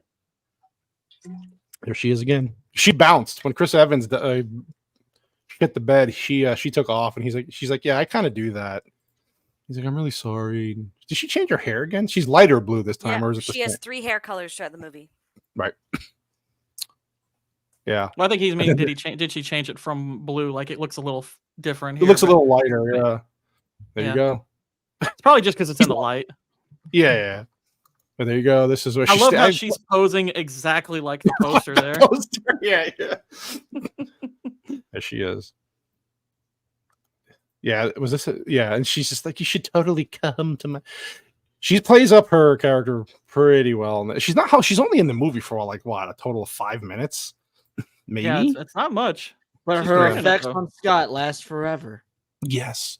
Yeah. And I like how she's like, can you tell us what happened? He's like, I really don't want to get into it right now. See, what happened was, he just gets right into it. It's so fucking funny. And you found out that she was sleeping with, and she's talking about how she dated a guy named Todd, and like, oh shit, is it the same Todd? When you first see this, and it's like, I like how Ramona goes, let's go. I'm thinking about how warm it is at my house, and then we go right back to this shot here, and he's like, and you didn't sleep with her? Are you gay? And all of them just start popping up, bro. Like, this was good. Didn't bang her? Are you gay? Are you gay? Jay Desolate Soul's getting a little chubby after this, right? This is kind of what he bro, I love fucking Wallace. Like, he's the whole movie, dude. So do those two guys. Get the best character. Just like my gay homie, bro. I'm like, this dude is crazy. And the jokes that y'all can get away with, like laughing at another man and taking it in the butt, bro. Like, it's so good. Even when it's not gay jokes, like near the beginning of the movie when he comes in drunk, he's like, "Guess who's drunk?" He's like, I guess Wallace. And he just throws the keys at his face. That's one of my favorite moments in this whole film. There's not a gay joke there. He just pulls off that asshole sort of roommate vibe. Or like when he's saying and you worried about me gaying up the place. Like when your gay homie call you gay, it's like, hold on, that's bro. bad. Let me chill out. Let me chill out. Let me correct. I like this part where before this, Michael Cera was like, or Scott Pilgrim's like, I'm done thinking about this chick. I'm gonna move on. And he's like, I have some bad news. His band leader, he's like, yeah, we're gonna open up for Demon Head, and they want us. She called us to open up for them, and he's like, you gotta be fucking kidding me. And he's like, a gig is a gig is a gig. Can't you just put your personal stuff aside for the band? For the band? For the band? The band? Knives, and then there's Knives Chow just crying outside in the cold. Poor Knives. I love right before you see her, he's like, he goes, we need to sell merch. He goes, we need stalkers, and he moves, and she's right there stalking him. Yep. if Props for an Astro Boy shirt. Yeah. Yeah. This is the part where she's like, some white chick. She dyes her hair. She's fat. Yeah, she's fat. She dyes her hair blue. She goes, it looks so. She does look not bad with the blue hair, though. I'll give you that. Look at that look right there. Yeah, those highlights work for her. She's gonna katana your ass. And by the way, it's like AJ. It's okay to say stuff because at this point in the movie, she's 18. And bro, in real life, there's no hit girl in this movie. Hey, I'm just saying, even if it's just you're talking the character, because if you remember, she brings up that her birthday was near. I mean, Grant Scott doesn't go to it, but at this point in the movie, she's 18. Look, Scott can be the main character. I'll be fine being young Neil with Knives Chow. Something AJ's just interested in, like, oh, she's 18. Yeah. To be fair, you be Lil Neil, so Lil. How tall is Mary Elizabeth Winstead? She's either that or Knives is really short. She's kind of Asian, so yeah, right. I wasn't gonna go there. I didn't know if you saw that. Hey, I can confirm that they're generally pretty short. Oh, that's right. You have relative. Yeah. Mary Elizabeth's only 5'8". I mean, that's a wow. little above average female height, but not like tall. I was talking to one of my sisters at my other sister's wedding yesterday, and I was just like, "How tall are you again?" She's like 4'11". Jeez. Her boyfriend walked in, and he's like 6'3", and I'm like, "Oh, that's funny." Oh my God, he's got to lift her up. Hold on, honey. Yeah, this is where they find out that Todd is the Todd that was one of the evil exes, and she's like, "I know." He's like, "You know?" And they get Bree. By the way, Bree actually she can sing this. Yeah, she actually sang this. It's pretty good. Yeah, hasn't she been in a couple musicals? Like, she genuinely has. Maybe she should have like not acted and maybe actually been musician. She seems better for that. With Superman. Yeah, Brandon Routh. He is such a good Brandon Routh is a dope actor. Okay, he's my favorite character in this movie. He cracks me up. Just all the just vegan, this little bit of screen time. He cracks me up in this. Yeah. And this is where they want him to go backstage, and they're all sitting there. What the fuck? And they're asking the best questions. line of the movie is about to come. I think this whole part leading up, this is the best part of the movie for me. I love it. It's my favorite part of the movie. Yeah. Yeah, I enjoyed all of the exes, and I think that's something that's hard to accomplish in a lot of movies is giving a lot of characters a lot with a little bit of time and making you like actually remember them. So yeah. He punched the highlights out of her hair. Yeah, you knocked the highlights. There it is. You punched the highlights out of her hair. I'm a rock star. Yeah. I'm a rock star. You're incorrigible. He's like, I don't know what that means. I don't know the meaning of the word. He doesn't. Oh God. It's great. Hair. He's got that see back face, you gotta grow it out a little longer, just like that, man. I could see him being a Bond. Like imagine if Brandon. You haven't imbibed a half and half lately, have you? Backface needs the bowl. You become a vegan. Well, you are a vegan. Don't you have superpowers? Oh yeah, I can do this.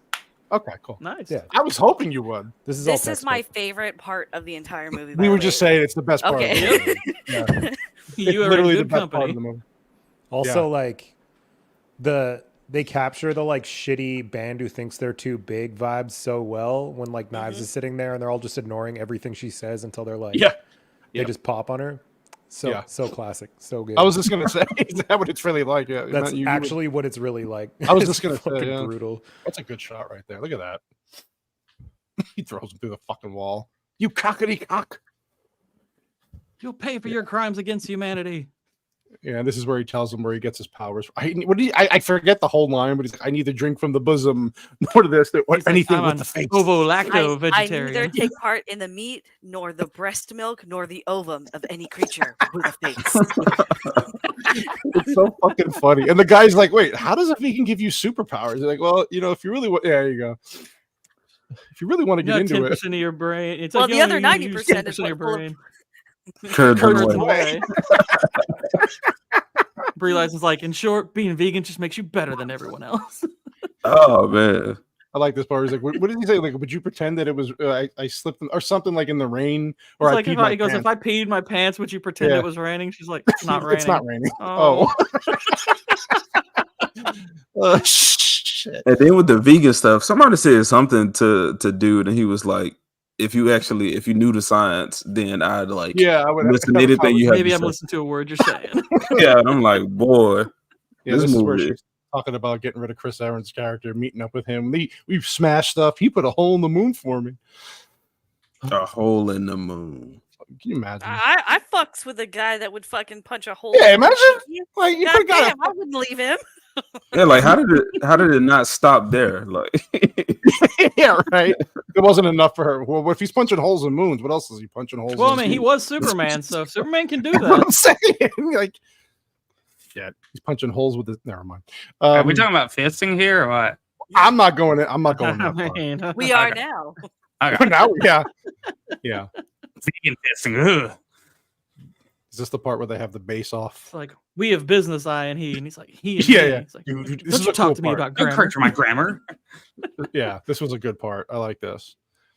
I like how instead of boss battle, it says bass battle. Bass battle. Yeah, that was badass. I don't know if you guys have caught on so far that each of the ex-boyfriends has a number on them in some Yep. way. So Yes. like Todd's is most obvious because it's right on the shirt, but the rest of them it will be like something in the background or Well, like Michael a little and- lapel pin. What And was the one Sarah's for got the Chris 0 Evans? on right now. Yeah, he's got the 0 on right now. What was the Chris Evans one? Like, where was his number? The Chris Evans? Oh shit, I missed that scene, didn't I? Because I went to. Yeah, no, no, that's interesting because you're right. but I Okay, I just to go back a little bit. So in the scene where he's fighting with his stunt doubles, so Mhm. a couple of those are actually his stunt doubles, and then the main guy that you see him stand behind at first, Mhm. that's actually Ruben Langdon. He's a pretty prominent video game motion capture wow. actor. He does the voice of Dante in the Devil May Cry series. Oh, no shit. Oh man, that's Sorry. awesome. Nice. One of the That's few voice awesome. actors to take Vic Mignogna's side for anyone that knows that controversy. It's a good dude. And I love- Very I- anti-cancel culture. Oh my god, I love, Ruben Langdon is super based on Twitter. Holy shit. I was like, Is he? man, I really expected you to be a libtard, but goddamn. Based. Gotta like the bass people. This is where they I give them the do coffee. love Chris Evans' line about him where he's like, sometimes I let him do the wide shots when I feel like getting blazed back in my window. It's fucking classic. Yeah, this is where he gives him the coffee. He doesn't know he switched it.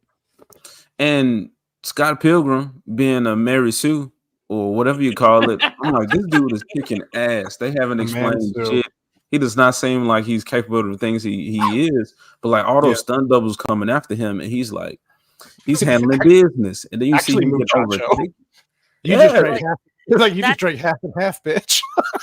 That's like another beauty though of this film is like it because it tries to be a video game so hard and it knows it's trying to do that, you don't Yeah, need to it's worry aware. about the explanation for anything. No, it's you just accept it. Yeah, 100%. These dudes here have in my the second best line in this film, which gets all the same scene with the highlights of her hair. But like gelato isn't vegan, fucking eggs, bitch. Like milk and eggs, bitch. And it's that line and the goes fact so that it's hard. Thomas Jane. I mean, it's Thomas Yeah, oh. Jane of all people just shows It's up all of a sudden. Right, it's the Great. Punisher coming to The your Punisher door. Yeah. just walks in. Oh my god! Blaze, hands in the air.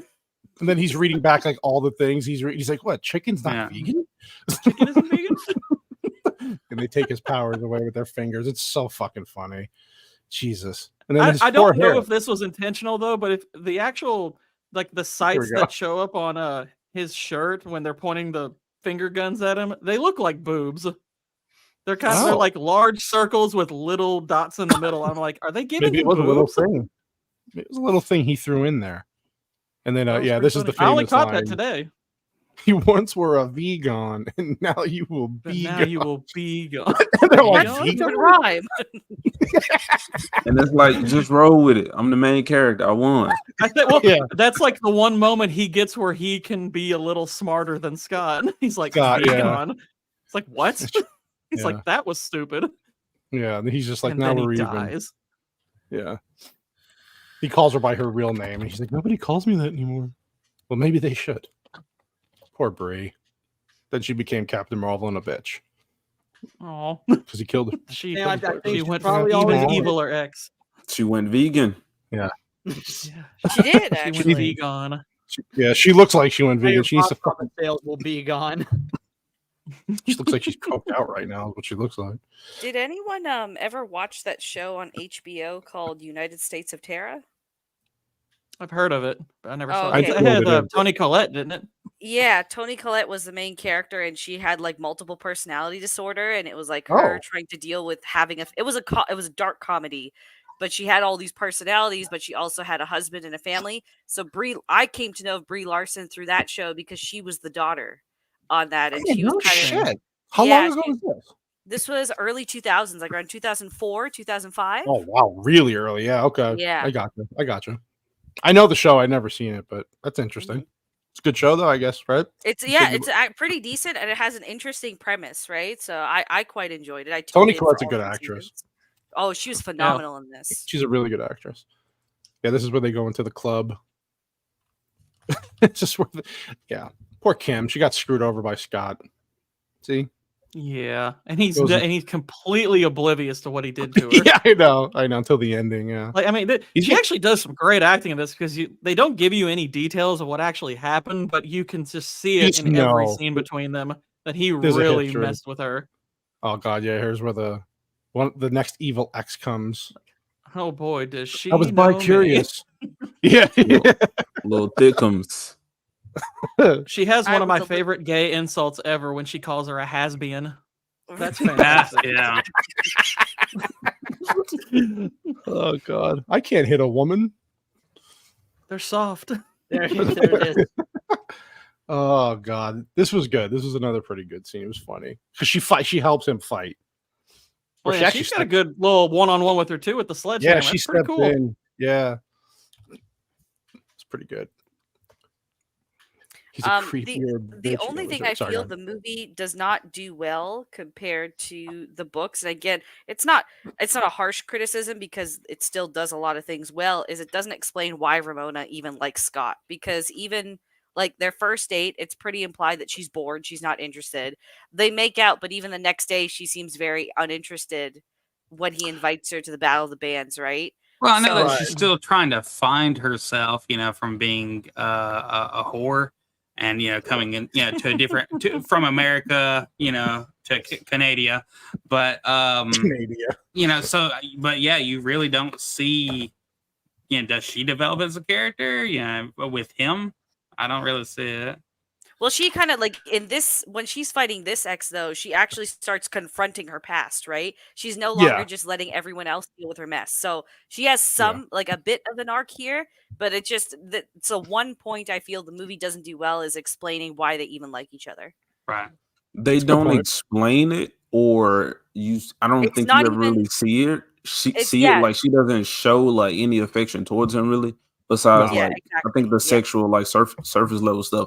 But later on, when he was like, "Am I the nicest guy you ever met?" Some shit like that, and she was like, "You're what I want. You're what I need." And then he was like, "But for how long?" or something. But she was just like, "I need that." Yeah. And I think the level of simp that he's showing, like, I'm willing to fight all of these dudes. She's like, "Oh, okay, this dude." She out of her whole phase. So I'm like, you know what? It's a bit of a courting ritual of sorts. Yeah, which is unfair. Like he's going through these trials of Hercules. Uh-oh. We're taking over. It has begun. I defeated him. He was the evil ex we all needed to defeat. There we go. To be together. Yeah. All right, so bitches, He's a has-been. The dude who doesn't like the movie. Right, he's a little bi-furious right now in the background. The bi puns. I once was a vegan, then I was gone. Vegan. Fucking StreamYard, dude. Now you're cannoli gone. Now I'm cannoli gone. I'm back, by the way. I know you all didn't miss me. Probably talk shit about me. That's all Vex right there. No, I'm just kidding. We did. How did you know? This is a hunch. But now things are working better than the fucking thing. Like now your internet's autistic. What the? Between me and the internet, it's bad. It's a bad combo. Now you know how I feel.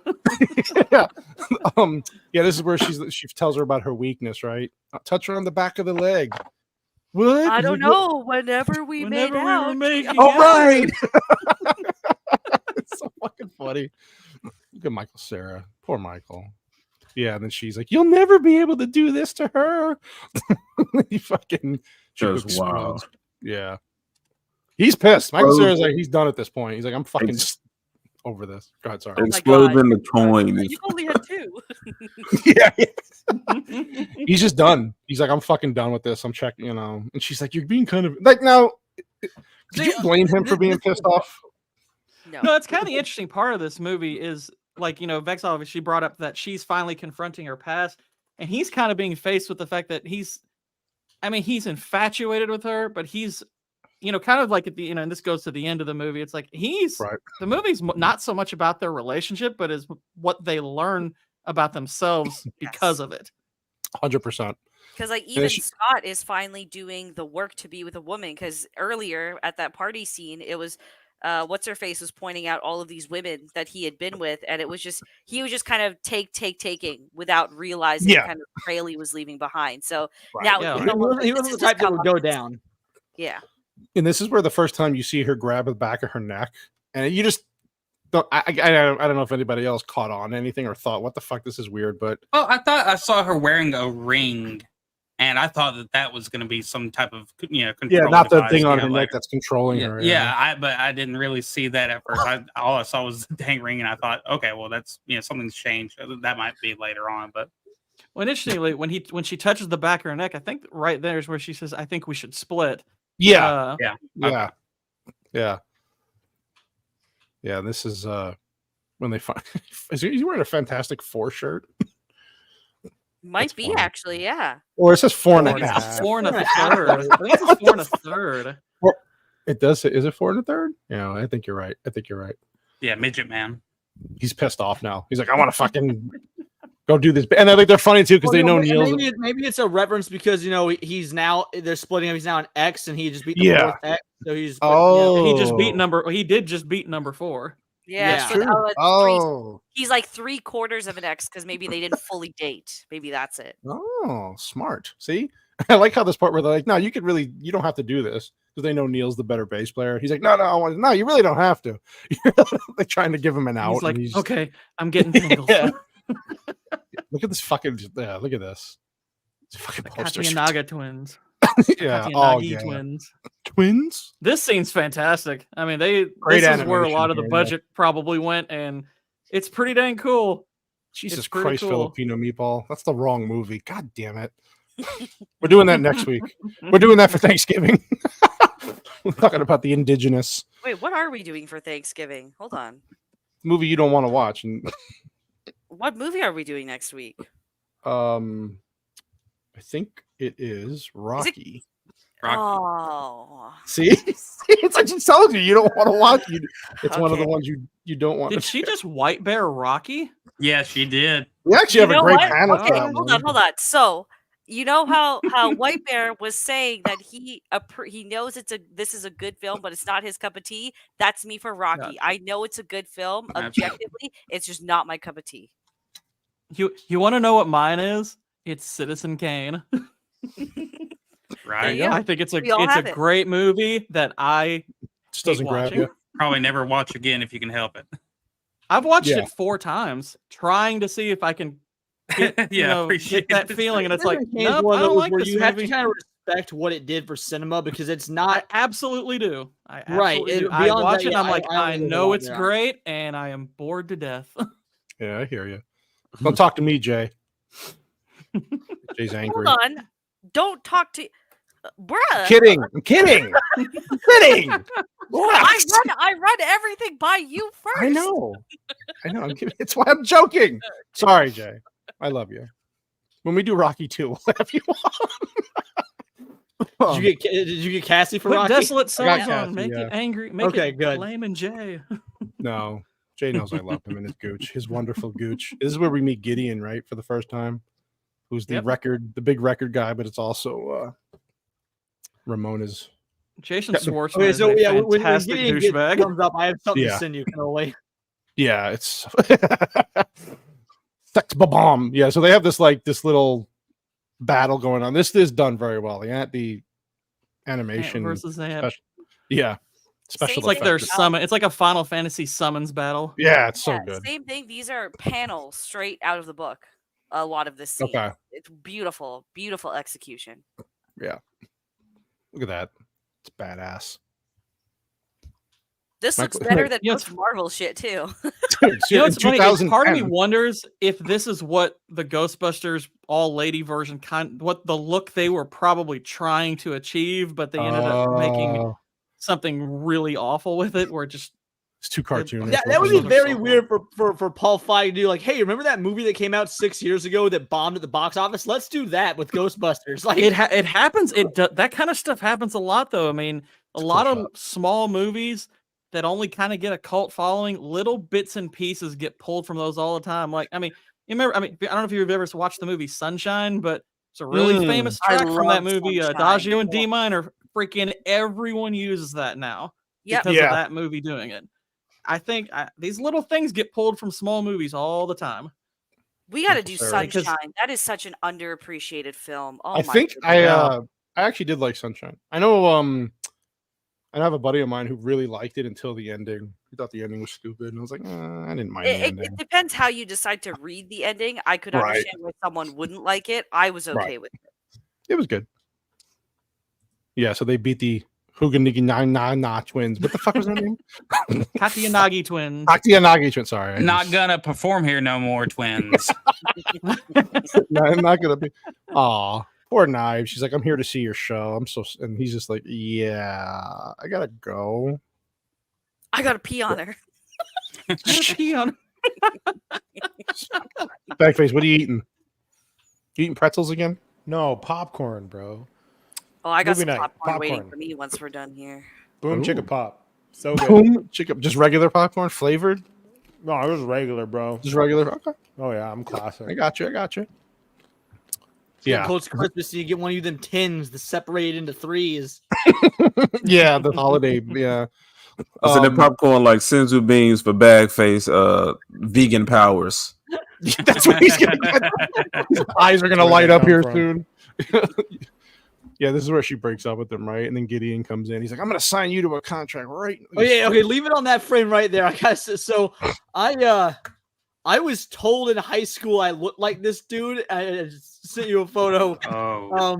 It made me stop wearing glasses and changing how I did my hair. I was being told I looked like this guy. Dang. Jesus Christ. Someone told you look like a short Jewish dude? I sent the photo. Wait. You know, Hold on. this year. It's a little. Hold on. You'd have to change your name to Words of Promised Land. Hold on a second. This is really good. Real quick. This is really good. I'm sharing this because this, I figured you would. it's sideways. It came in sideways for some reason, but Yeah, well, I was in high school, so I was thinking with that Right. angle. You don't Oh, look God. like Jason Schwartzman. Hold on. You don't. No, you don't look like Jason Schwartzman. no. No, I see You it. kind of look like a lesbian. Let's Yeah, I remember this cute girl in my Japanese class told me I reminded her of Gideon from Scott Pilgrim. I was like, nope, I'm out. So I got contact and changed my hair. God, that is fucking hilarious. I'm definitely not in lesbians with that picture. The only difference is you don't have the Jew nose there. So That's true. oh my God, that is fucking great. Yeah. Oh, that's so funny. Yeah. See, look. I mean, I don't think you look like that. No. See, that not makes at me all. feel better. Not at all. That bitch is crazy, Leon. That bitch be losing it. Yeah. And he's like, we don't want your contract, and they grab it and they sign it. Like, oh, she's getting She teary. grew up to be a hardcore feminist liberal, so you know. Oh, her opinion didn't matter anyways. Yeah, No. exactly. No. She was already delusional. Facts Yeah, over I feelings, remember baby. we ended our friendship when she threw a picture of. Do you remember that really famous picture of the after victory on V-Day where the sailor is kissing the woman on the street? Mm. Yeah. She threw a fit about that, saying that was depicting SA, and we had this huge argument because that's my favorite photo, like piece of art ever. And yeah, we stopped talking after that. What the fuck? Isn't there a video of that, and it shows like they're actually like a couple or something like that? Like it's No, it's not. They were a couple. The woman that he kissed, he didn't know. A bunch of sailors were coming off of the ship, and they were just kissing every girl they saw as like excitement that the war is over and they're back home, and all the girls were willingly kissing them back. And the girl that was kissed in that photo, she was still alive at the time. She was interviewed about it, and even she was like, "No, there was no essay or anything," because there was a statue of that in France that they were trying to get torn down because it's essay. And the girl and the woman who was still alive was like, "No, it was nothing like that. Quit trying to ruin the statue." Wow. Nice. Yeah, Anna Kendrick was funny here. She's like, maybe we don't date a guy with at least 11 even. She's like, only 7. He's oh, that's not that bad. I like also she's like, did you really envision a future with this girl? He's like, with jetpacks. So fucking funny. These are some damn good shots. Bagface is right. His framing is excellent. God. Everything's right in front of you. Oh, this is the part when he's like, yeah, you got to leave. You're going to need you to I'm going to need you to. She broke up. Yeah. She left Brigitte in, and he's like, it's probably just because he's better than you. Even like his blocking, like if you go back like 2. Sorry, buddy. No. It's just like a random shot, but like even that is just like he's comedic with his blocking. Like it's intentional.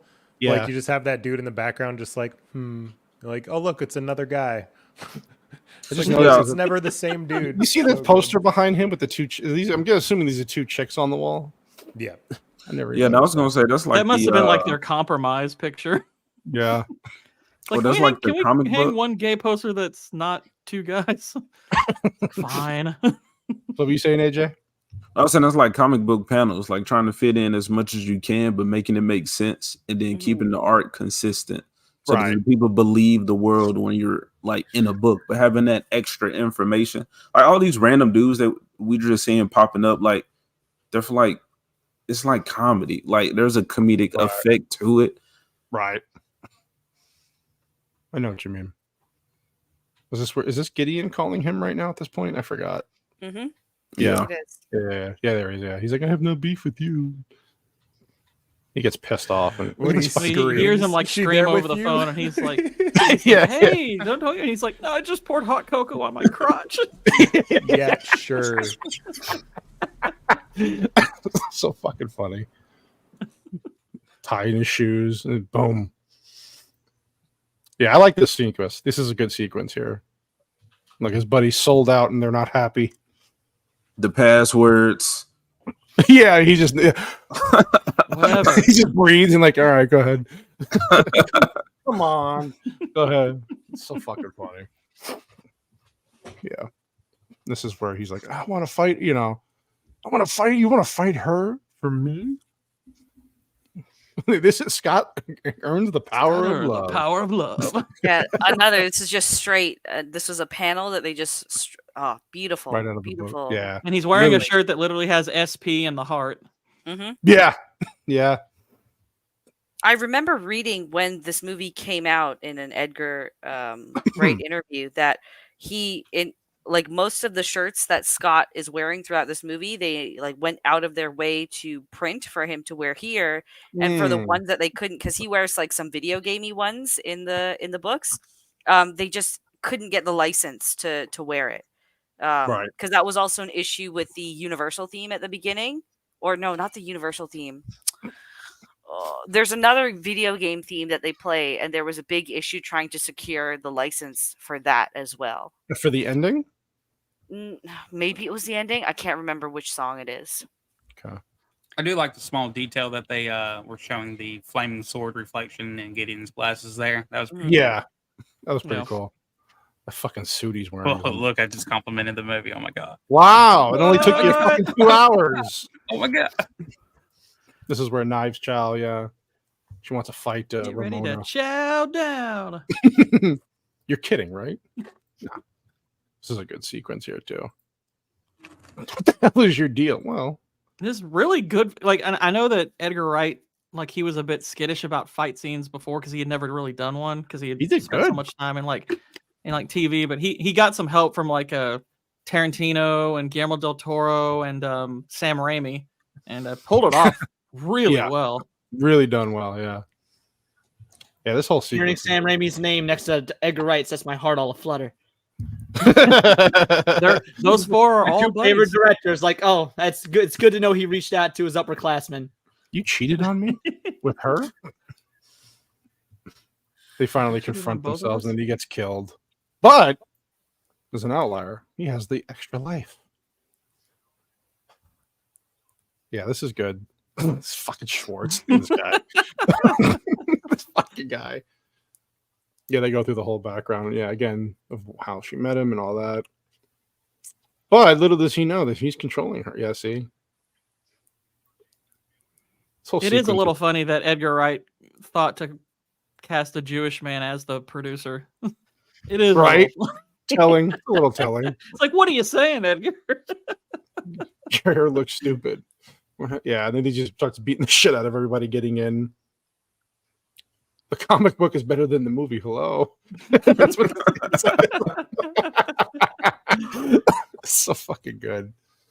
Yeah. And this is where he kind of comes to amends with everything, right? He tells what's her name, Amy, that he was sorry for hurting her, and he finally realizes all his errors, and he gets points for it at the same time. Yeah. Kind of smiles, and it's like, oh. And he just goes through kicking everybody's ass again, and then he finally, you dick, you made me swallow my gum. You know how long that's gonna stay in my tract? That'll be in my digestive tract for 7 years. It's so fucking good. You're not a fat ass. I was telling that, didn't I? Yeah, and then the thing breaks finally, and she's free. She's free. Oh yeah, this is where they team up and fight against him, right? All three of them actually. That's part of what was cool about this is that they, I mean, in video game terms, they didn't nerf him just because Scott, got his power of self-respect. He's still a formidable foe. Yeah, so yeah. It takes all of us. Never looked at it from that angle. That was brilliant. That was articulate. Yeah. Yeah. Now look, so in the game, there's 4 of y'all, right? I only count 3, but I'm just gonna say real quick, this is why the Mario movie is shit. Because instead of leaving it at Mario and Luigi at the end with the kill shots, it should have been Mario, Luigi, DK, and Peach. Oh, all 4 of them. Yes. It's called the Super Mario Bros. It's about the bros. This is called Scott Pilgrim. I don't care. Called Scott Pilgrim versus the World. I have plenty of issues with the Super Mario movie. That wasn't one of them, but I mean, yeah, it did have some plot. I can understand the gripe, but not Super Mario RPG the movie. Yeah, if they made that, I would have been thrilled. It's a it's pure a movie. fan service movie. It's cinema. It's cinema. It's a there. movie. If you could look at it with from the context of like I did, it was like, okay, it was fun. It brought everything about my childhood I loved. I would say this: if you want to enjoy the Super Mario movie, first watch Grace Randolph's review of it, and then watch. Watch it. Yeah, then you'll love it. That woman's and her review, by the way, is unintentionally hilarious. Yeah, Gotcha. it's so good. Bad. Yeah, then they finally kill Gideon. Wow. Oh, that's good slow mo. Yeah. This is where it's needed. Wow. Knives Chow and Scott did it together. Look how cute that. Did you think for a second they were going to get back together? The original ending, they did get together, and that was Edgar Wright. That like the book series had not ended yet, and he changed it when the book finished. So it actually was changed kind of last minute. Nigga Scott, this part was good. Man, I love this part. Yeah, and they walk out of the place like laughing their asses off. Like, I'll see you later. Like, what the fuck? He's really a good guy. Actually, he's a pretty cool guy. We got a lot in common. We're gonna get brunch next week. Yeah, because Scott Pilgrim is such a dick. It makes sense that Mega Scott would be a good guy. Fucking hate this. That was so fucking funny, man. And then she's talking about her hair, and then she's like, "All right." And so she starts walking away, thinking, "Oh, these guys are so cute together." Little Knives Chow. The cut transition here when he puts on the hat is my fucking favorite one. It's they really do it so good. many times, but this one always gets me. That is a great one. Yeah. It's really good. I know a lot of people who knew about both endings. A lot of people didn't like that he didn't end up with knives, but I like that. I think this fits Knives' arc better is because Knives not ending up with Scott kind of shows like, she kind of is a little too good for him. Yeah, she made all the effort with him and everything, and he was a dick. Yeah, she's not the one he's really interested in that much to begin with. So I think that's good for her. And Knives has the wherewithal. You kind of play a piece of shit in this movie. Yeah, and she's like, the Knives is smart. She's like, you've been fucking fighting for her. You better fucking go with her. After everything you've been through and put us through. But yeah, this is where I like how it ends too with the countdown when they walk through the, the 5, 4, 3, 2. It's done well. And they play the more professional version of Ramona. Yeah, Ramona. Oh, look. Speaking of Rocky. Wow. Copland. Wow. That's what my father looks like, by the way. really fucking weird. When I watch Copland, because he plays like a slightly overweight Italian cop, and I'm like, wow, that's my fucking dad. The whole movie, all I thought was Jesus Christ. Did you just call Sylvester Stallone slightly overweight? Yeah, in that movie he was. Yeah, I haven't seen Copland, so he actually he gained like fat. He gained 50 pounds for that movie. Wow, without steroids. It's like the one movie he actually acted like you like. Okay, he actually not a bad actor. He tried everything. Telling me you do not respect the work he put in, the method acting he put in to Judge Dredd? I am the law. Is Copland the one that James Mangold directed? Yeah, it was like one of his earlier movies. It's here's the problem with Copland. Real quick, we'll get into the trivia. Sorry, Copland has an amazing cast. I mean, you're talking Ray Liotta, Harvey Keitel, Robert De Niro, Stallone. It's fantastic. The guy who played Terminator 2, the bad guy in Terminator, what the fuck's his name? Robert Patrick. Robert Patrick. Like, it's an amazing cast. It's an hour and 40-minute movie with a plot that should be like 3 hours, or it should have been 2 movies. They try to squeeze way too much into the one plot. It's a lot of side, but it's fun because the acting is so fucking good. It's a good watch that one. It's a decent watch. Yeah. All right, Vex. I'm sorry. I know it's been a long night. Why are you apologizing? You guys are talking about Rocky. To rock out, man, with your cocks out. It's all good. That's next week. We're gonna do Tenacious D and the Pick of Destiny. You can do that. I know there's got to be some. You said there wasn't a lot of trivia for this. Yeah, so that's once I go through it, I guess if anyone else has any trivia, please feel free to chime in. So this movie had a budget of $60 million, believe it or not. They did this all on $60 million. Yeah. The worldwide box office, unfortunately, was just over $47.6 million. So it didn't even make back the budget. It was released August 13, 2010. It came out the same day as the first Expendables movie, as well as Eat, Pray, Love, which I know both of those did incredibly well at the box office. It debuted behind The Other Guys, which had been out like 2 weeks before. And by the second week, it was at number 10 on the US box office. So I fucking hated that movie when I saw it in theaters. Then I got together with a bunch of friends and saw it, and it immediately became a much better movie. The Other Guys. That's Will Ferrell's best movie, in my opinion. The Other Guys. It's pretty good. I liked it. Yeah. Edgar Wright obtained permission to use the famous theme music from the SNES game The Legend of Zelda by writing a letter to Nintendo saying that it is considered to be, quote, the nursery rhyme of this generation. Several sound effects from the game can also be heard throughout the scenes in Scott's band practice room. Wright was also allowed to use the Seinfeld theme music for the sitcom style sequence. Nice. Yep. Edgar Wright has stated that... Oh, go ahead. No, go ahead. I thought for a sec you were done. Oh, no. I just you'll know when I'm done. Don't worry. Yeah. Edgar Wright has stated the movie was done in the style of a musical, but instead of the characters breaking into song and dance, they break into a fight. The battle between Scott Pilgrim and Matthew Patel is done in the style of a Bollywood fight scene. There you go, Eddie. I was right then. Yeah. To avoid an R rating, the word fuck said by Envy to Julie had to be bleeped out because Scott Pilgrim calls Todd Ingram a cocky cock earlier in the film. You cocky cock. What's wrong with him saying he's a cocky cock? That actually sounds like he's referring to the bird. Right. I don't know. It kind of sounds like he's just a bird-based insult. He's calling him scared, calling him a chicken, yeah. Yeah. The Canadian band Broken Social Scene wrote the 2 4-second songs for Crash and the Boys. Metric, another Canadian band, wrote the song Black Sheep, which is performed by Scott's rival band, The Clash at Demon Head.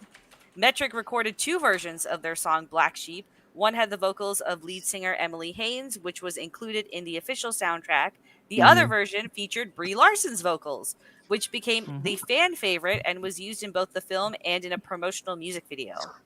However, the latter version was nowhere officially available. Due to its popularity, the version containing Larson's vocals was later included in the 10th anniversary edition of the film's soundtrack, which was released in June 2021. That version became such a hit that it brought Brie Larson back to the Billboard charts for the first time since 2005. Wow. Interesting. I have that version. 2005. The first draft of the script for the film was completed after only 2 of Bryan Lee O'Malley's 6 Scott Pilgrim books were drawn. The film is an international co-production of Japan, Canada, the United Kingdom, and the United States, which I thought was very interesting. Ooh, nice. Cultural. Yeah. Right. Test shoots began in July 2008, with Wright saying that there was a year of preparation before shooting began. He also stopped working on his Ant-Man screenplay for 2 years during the production of this film. I didn't know he was writing an Ant-Man movie. Oh yeah, well yeah, Disney wouldn't. To be fair, he got fired because Disney wouldn't let him be, Edgar Wright, and so I don't know if he got fired or if he left the project because he was pissed with Disney. But either way, he wow, that would have been interesting to see an Edgar Wright Ant-Man movie. Holy shit! Edgar Wright Ant-Man movie might have ended up being the best MCU movie. Well, like with his freedom, giving him free control, like giving him control over everything. But of course, Disney's fucking. And you can kind of still see some of his touches on the movie, like the first especially one, during what's his friend's little sequences where he's describing things. That's probably Edgar Wright's style there. Ant-Man, in my opinion, is the best solo film in the MCU. Is that and the first Thor? Like, I think those are the 2 best solo films in the MCU as is. I think I gotta rewatch Ant-Man. You just put blue bag face back. I do actually love the first Thor. I think that's among the most underrated MCU movies. I completely agree. This film made the short list of 7 films for nomination in the Best Visual Effects category at the 83rd Academy Awards, but did not receive a nomination. Gotcha. Boo. Interesting. It really should have. It really should. This is like top tier visual editing. Do you know what beat it out? Did you say 93rd? What? 83rd. 83rd? Yeah. Like, do you happen to know what beat it out? Looks like bag face is on already. Yeah. Yeah, I'm on it. Does it say Inception? Yeah. Sounds about right. 2010. Yeah. Oh wow. Yeah. Inception wins visual effects. I thought Inception came out in 2011, but no, maybe it didn't. 2010. Wow. Who this else must was have nominated? hit the window for. I don't know. Who were the other nominees? I'm just looking. Keep on going. Okay. Best visual. I'm curious now. Best visual effects. I guess trivia while he's looking for it. One piece of trivia about this film is that during filming, Scott Pilgrim and Michael Cera actually started going through puberty finally. Oh, Harry Potter, Deathly Hallows Part 1, Hereafter, Iron Man 2, Alice in Wonderland. That's good. Oh, Alice in Wonderland. Tim Burton one was nominated ahead of this. That movie's effects fucking blow. Okay, but in Inception. I'm sorry, Deathly Hallows Part 1's visuals I'm sorry, the Harry Potter, they all look the same after like 5 on. Same shitty director. I'd like to know why this one, because this has the most unique visuals of all of those aside from Inception. Yeah, this Iron one's Man visuals 2 actually was hold up. nominated. The other ones have aged. Iron Man 2? Nominated. Yeah. Oh, Best visual That's effects. weird. That one's weird. I mean, Iron Man 2's visuals actually are still pretty good. I'm okay with that one getting nominated. It's like the movie itself, okay, it's not a good movie, but it's a bad the visuals of that movie are good. Yeah. All right. That was when they were. That was back when using the an MCU actual actually Iron cared Man about their 2, visuals. not just all green screen. I do have a little bit of casting trivia. Oh, please do. Do you want me to Just do a my little bit. non-casting trivia first? Or Sure, go ahead. okay. So actually, believe it or not, my trivia is almost completely different from yours. Okay. So Edgar good. Wright actually. I mean, you were there, I so found- it makes a lot of He sense. knows himself. Yeah. I know myself. I made the movie. God damn it! Let me tell you what happened on day 12 of shooting. But Edgar Wright signed on to adapt the movie in 2004. He also and he wanted Michael Cera and Mary Elizabeth Winstead from the beginning, but obviously, and this was back when Michael Cera was actually working on Arrested Development.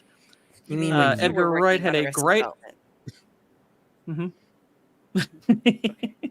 Edgar Wright had a great eye for talent as he cast Anna Kendrick before her breakout role in Twilight, and Aubrey Plaza before her breakout role in Parks and Rec.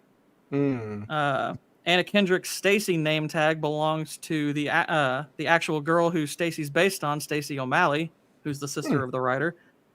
Let's see.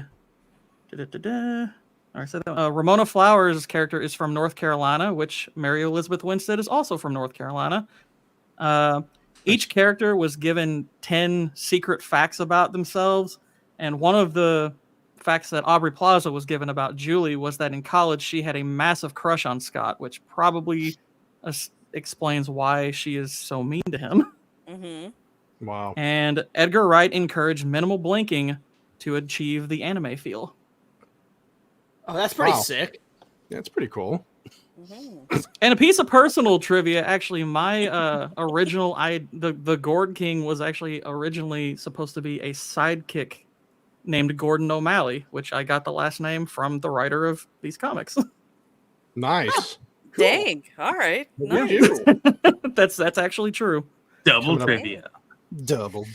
Double down. So, okay, casting trivia. So, I don't know what roles any of these actors were they auditioned for, but these are supposedly actors that auditioned for the movie. Robert Pattinson. Wow. Was he doing Twilight? I could have seen him playing Todd. Yeah. Twilight. Yeah, I can see it was Todd as well. Yeah. Yeah, I was thinking the leader of the band, the lead singer. Oh, in the Sex Bomb. Yeah, I just feel like he could have been in many parts in this movie. Actually, He could have done Chris Evans' part really well too. Yeah, I think so. Definitely. He could have been a Crash from Crash and the Boys. Yeah. Yeah. That's what he probably walks around saying as Batman. So sad about his time on the Twilight set. I just finished rewatching every Twilight movie. Don't ask me why, because why? That was about. They're available. Yeah, they're available right now. So, do you have a gay moment? I mean, I'm living in it. I'm living my game. I'm just asking. I still love you. I'm just asking. I had to see. So I rewatched all the Hunger Games to be like, I'm gonna watch the new one just to see how bad it is. Yeah. And I was like, these are not as bad as I remember. And then I was like, how bad is Twilight? And there's some really bad parts, but Robert Pattinson is not one of them.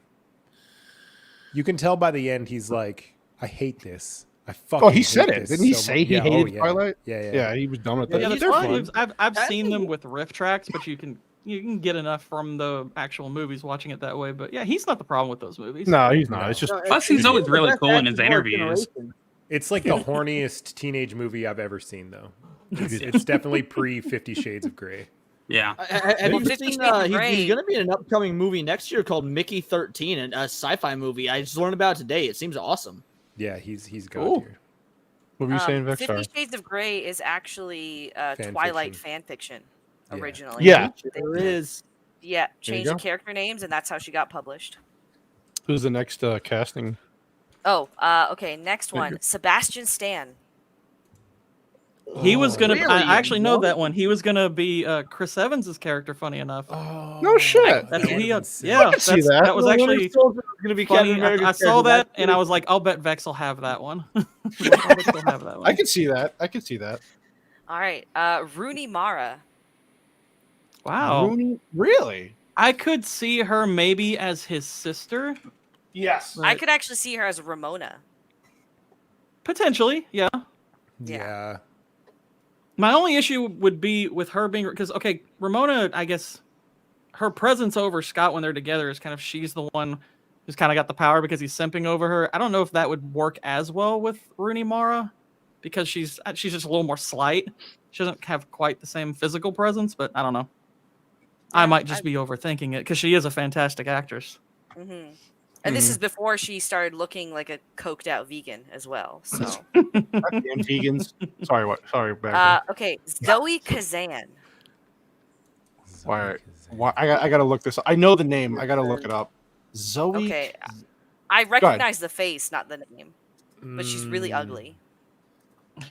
I feel like she would have been like Aubrey Plaza's role, probably. Yeah, I was just gonna say. Maybe, yeah. Fucking Vex. Yeah. Jesus, She doesn't look mean enough to do that, though. Yeah. Has Sorry, she ever this been in woman anything looks relevant? I'm literally looking like at her Ronnie filmography. Upton. She's got nothing.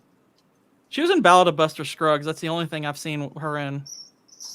That's a good movie. I like that one. It says that she was in Revolutionary Road. I think I've seen that. She must have been a kid in that movie. I haven't though. seen that. That's The an F word is Is that the one with good. Kate Winslet and Yeah, DiCaprio? And, Yeah. And the last one is Betty Gilpin, who I don't know who this is whatsoever. I've heard her name. She's been in stuff I've seen. Yeah. Yeah. I don't know. I'm assuming Not she would have really. been Ramona. Maybe Envy. Mm, I'm seeing a was- picture of a Envy. I blonde. could see Uh, Envy. Yeah. Oh, yeah. 100%. That super anti-woke movie that came out, the Hunting, is that what it was called? Where like they got Oh, all yeah. conservatives. Yeah. What's her she name was was in the that she was the too? lead. Yeah. Yeah. The movie that no one could figure out beforehand if it was really woke or anti-woke.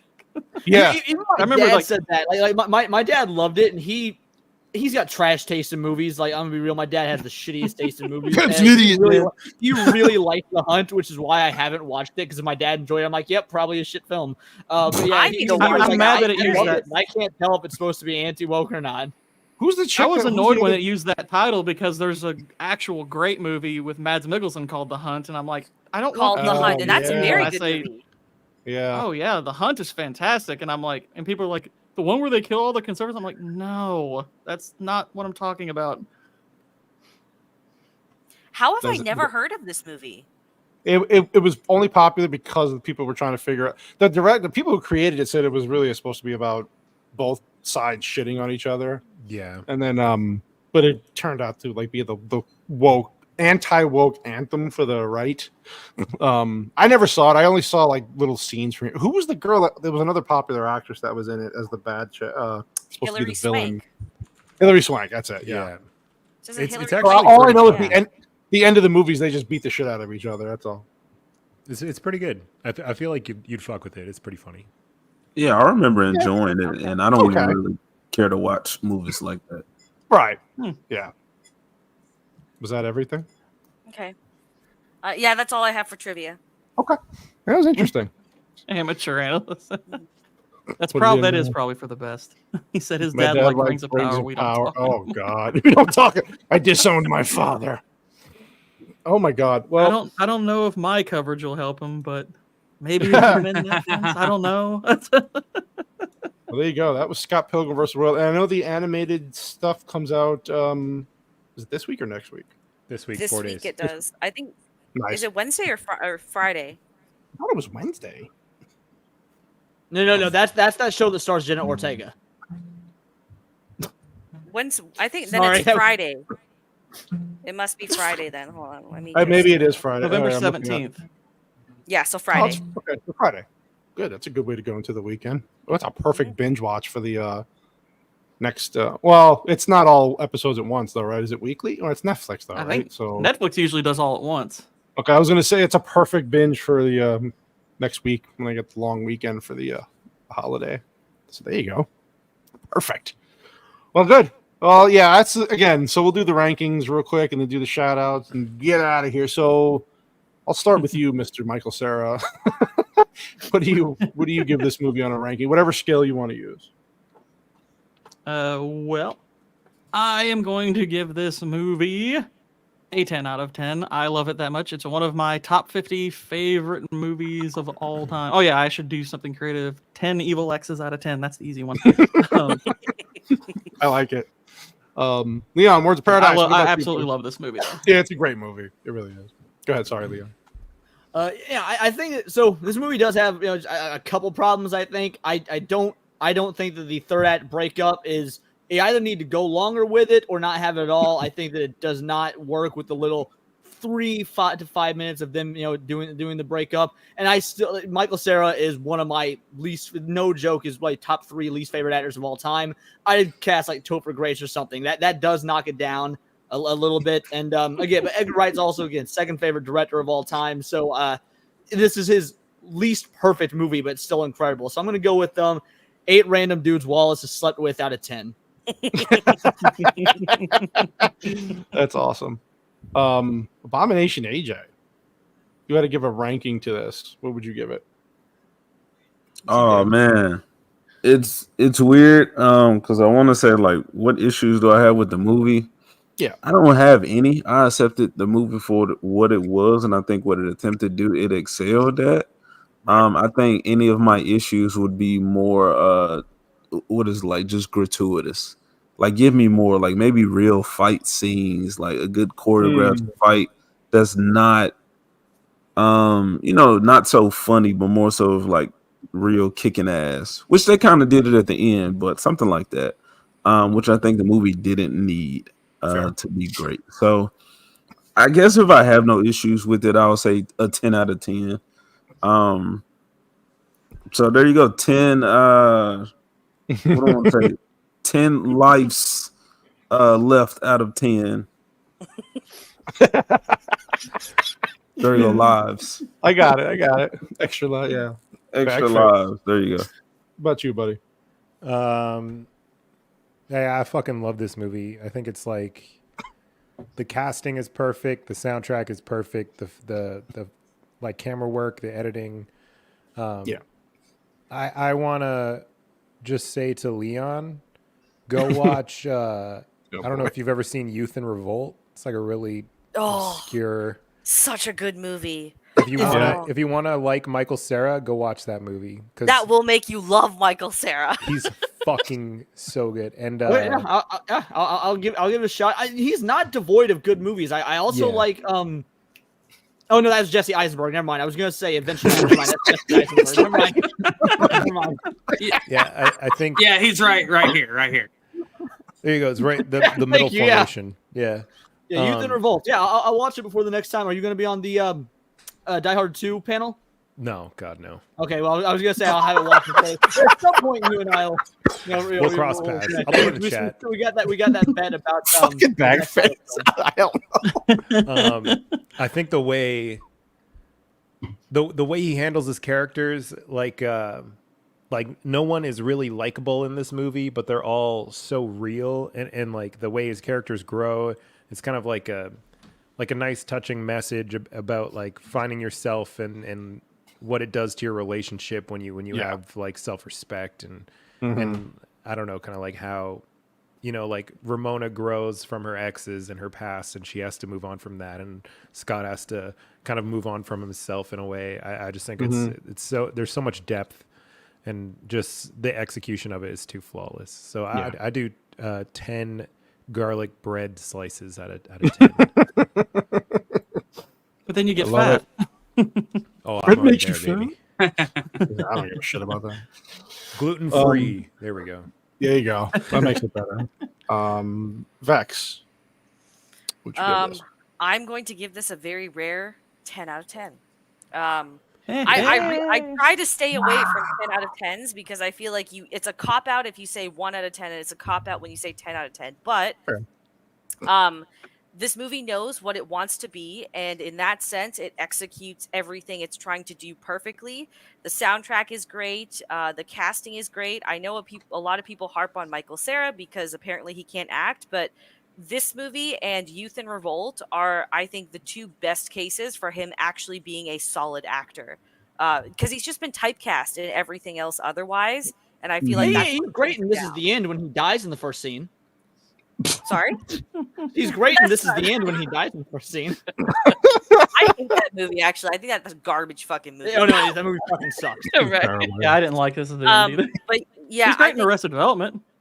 Yeah, but even then, it's like he's kind of typecasted because he does play into that mousy demeanor and behavior that he has, right? But here, it's like he harnesses that to become actually a not better, but a more interesting version of that. And Yeah. Youth in Revolt, he's just all over the fucking place, and it's amazing. I have to rewatch. Yeah, that. the direction is beautiful. I like that it pays a lot of good homage to the original source material, as well as just all the little things that we hold dear, like video games and movie references and TV references. I like how quintessentially Toronto it is in a lot of aspects too, not just with the settings, but with the characters and what even some of the characters go through. So yeah, this is, for what it is a 10 out of 10, and I absolutely love this. This is my feel-good movie. This is my feel-good. Yeah. Oh god. I like to think the door they exit out of at the end is a border between Canada and America. That's Vex's dream. That's the door I gotta cross to get out. Please. All right, we saved the best for last. White Bear, give us your analysis and your ranking. All right. Well, I've got to totally agree with AJ here that the movie did exactly what it was, setting out to do. May not like the feel of it, me personally and all that, but the movie did throw in like member berries for people. Like, I know, people don't care for the Mario movie, but a lot of that, seeing your childhood and hearing the sounds and all that, that stuff was memorable. So if you got the pleasure and enjoyment out of this movie that you were, seeking, with all the relating back to that, then you're kind of the winner here. But how it was edited, I at least got to give it a 7.5 lesbians. Very fair. Very fair. I thought that's a better ranking than I anticipated, given all the shit talking you were doing for 2 weeks. But it's okay. I love you, Whitey. For 2 weeks, the second we even discussed this film, we gotta watch that movie. Right. Thanks, Whitey. No. Anyway, I'm kind of like in Vex's boat and AJ's boat. I don't like giving 10s because like that means you're on a level of with cinema that's historic. But I gotta tell you, like Alien, rewatching this movie this weekend, really, it's just a fun goddamn time, man. And you're right, the gaming references, the little things they throw in there, and then like Backface was saying, how good it looks, the editing, the framing, it's just really, it's a freaking well put together movie. It's amazing what movies used to be like when people gave a shit about the material and adapted it from a fucking book and then a game. It's like, God, man, it really is great. And I agree with Vex. There is something about it where it does feel good watching the movie. I don't know why, what it is. It's just comfortable. It's like a cozy blanket over you. And you're just like, okay, I'm home. The Lion King is the only movie that is a 10 out of 10. A perfect, yeah. And it is so weird for me to put this movie on the same level as I get it. But I will give it a 10 only because, all those things. It just culminates into this beautiful thing. I'll give it 10 gum to me, a 10 out of 10 just means it's a masterpiece, and there are levels even to a masterpiece. It doesn't mean the movie's perfect. Doesn't mean it's on the same level as other masterpieces. It's just there are even levels to that. Yeah. I have to ask. Yes. Oh, sorry. Go ahead. No, go ahead. I have to ask, AJ, is The Lion King a 10 out of 10 because of Nala's fuck me eyes? Ooh, that's the part that made him a man. I'm never gonna let it go. Oh no, it's never going away. The movie is almost an 11 because of the fuck me eyes. Like I'm bussing through the thermometer. Oh, like God. for me, the ultimate 10 out of 10 is Amadeus, and to me, nothing else is on that level. But there's other masterpieces. But I just wanted to move off of furry talk as quick as possible. Movie really is incredible. Yeah. I ranked Old Boy a 10 out of 10, and White Bear absolutely hates that movie. Dude, White Bear guy, he doesn't like this or Old Boy. No taste. And Old Boy's like, I mean, I'd say it's a 9 out of 10, but damn, that's insane. I think I've only. I'll take the heat off you, White Bear. I haven't even watched Old Boy. Well, White Bear, did you watch the American one by accident? Is that what happened? No. No, we specifically I thought they sent it to me as a joke. I'm like, you're making me watch this bukkake bullshit. It was vodka in my eyes after that one. It was terrible. Amateur Analyst. That Master and Commander is a great movie. Yeah, I think I've only given maybe two or three movies, actual perfect rating ever. You can guess one of them, and then one that you. Godfather. Yeah, that to me is a perfect. And The Godfather Part 2? No, I love The Godfather Part 2, but that's not a 10 to me. It's really close, but to me, Shawshank is a 10. So those two movies. Okay. I mean, The Godfather's obvious because I'm fucking Ginzo, but yeah, prison movie and Italian movie. Aren't you kind of like genetically predisposed to that? all shit, kinds of stereotypes, aren't I, Whitey? Fuck. Play into it, baby. Yeah. Somebody said Tremors is a 10 out of 10. And Yeah, Tremors was a fucking good Tremors movie, was a man. fun movie. Tremors I is a love good that movie, movie. but it's about a 7 on the Richter scale. On the Richter scale, there you go. Yeah, so that was it. Great fucking show as usual. Amateur analyst, 9.99 out of 10 for Josh. I got you. I thought Schindler's List was a 9.99 out of 10. Oh, Jesus, Lord, no. I'm all in it for the genocide jokes. Keep going. Keep going. That was a good one. Hey, you telling Gordon Steen? We'll do the go around the circle back. Start with Gore King about what he's got coming up, what you got going on. Shout out, buddy. I'm currently working on Rings of Power episode 2. Don't worry, it won't. I don't think it's going to be quite as long as the first one, but probably still pretty lengthy. And after that, I'm going to have to talk about something positive. I'm seriously considering doing a video on The Killer. I just watched that on the weekend. That's an excellent movie. Not necessarily one of Fincher's best, but the movies outside of his top 5 are still better than just about anything else, except for Alien 3 and Panic Room. But yeah, but I don't know if I'm going to do that one after that, but something good will come after. You need a palate cleanser, yeah. Jesus, I definitely need a palate cleanser. Also, now you've beaten so many Resident Evil games. Do reviews of those games. I'd love to hear your insights since that's my favorite series of all time. Well, if you can play them. This internet's trying to kill him. Yeah, I did beat Resident Evil 4 and its DLC. I beat the DLC today, actually. Nice. Yeah. Very nice. Leon, what do you got coming up, buddy?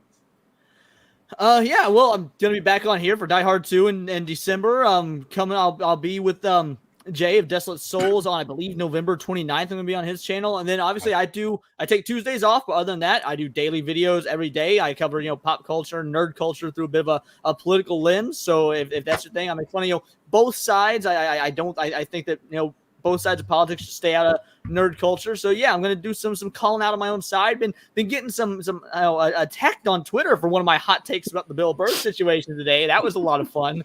So yeah, it's great. You can come. I do my own live show on Mondays at 3 Central Time, and then I do Tuesday Night Arcade at about 10 p.m. Central Time. Usually, I don't know if I'm doing it tomorrow. If I do, I'll be doing the Unreal Engine remake of ground-up remake of Ocarina of Time. I really want to showcase this guy's work. It's great, but I don't know if I'm going to do it because on Wednesday I'm taking a page from the Swifties book, but instead of going to see the Taylor Swift Eras tour, Billy Idol is doing his live concert viewing, his concert film, and yeah, me and my dad are taking a small road trip because the nearest showing is like an hour and a half away, and we're gonna go see the Billy Idol concert movie. So on Wednesday, and I am stoked. I'm not gonna do a review of it. I don't know how to review a concert film, but I might make it short or something.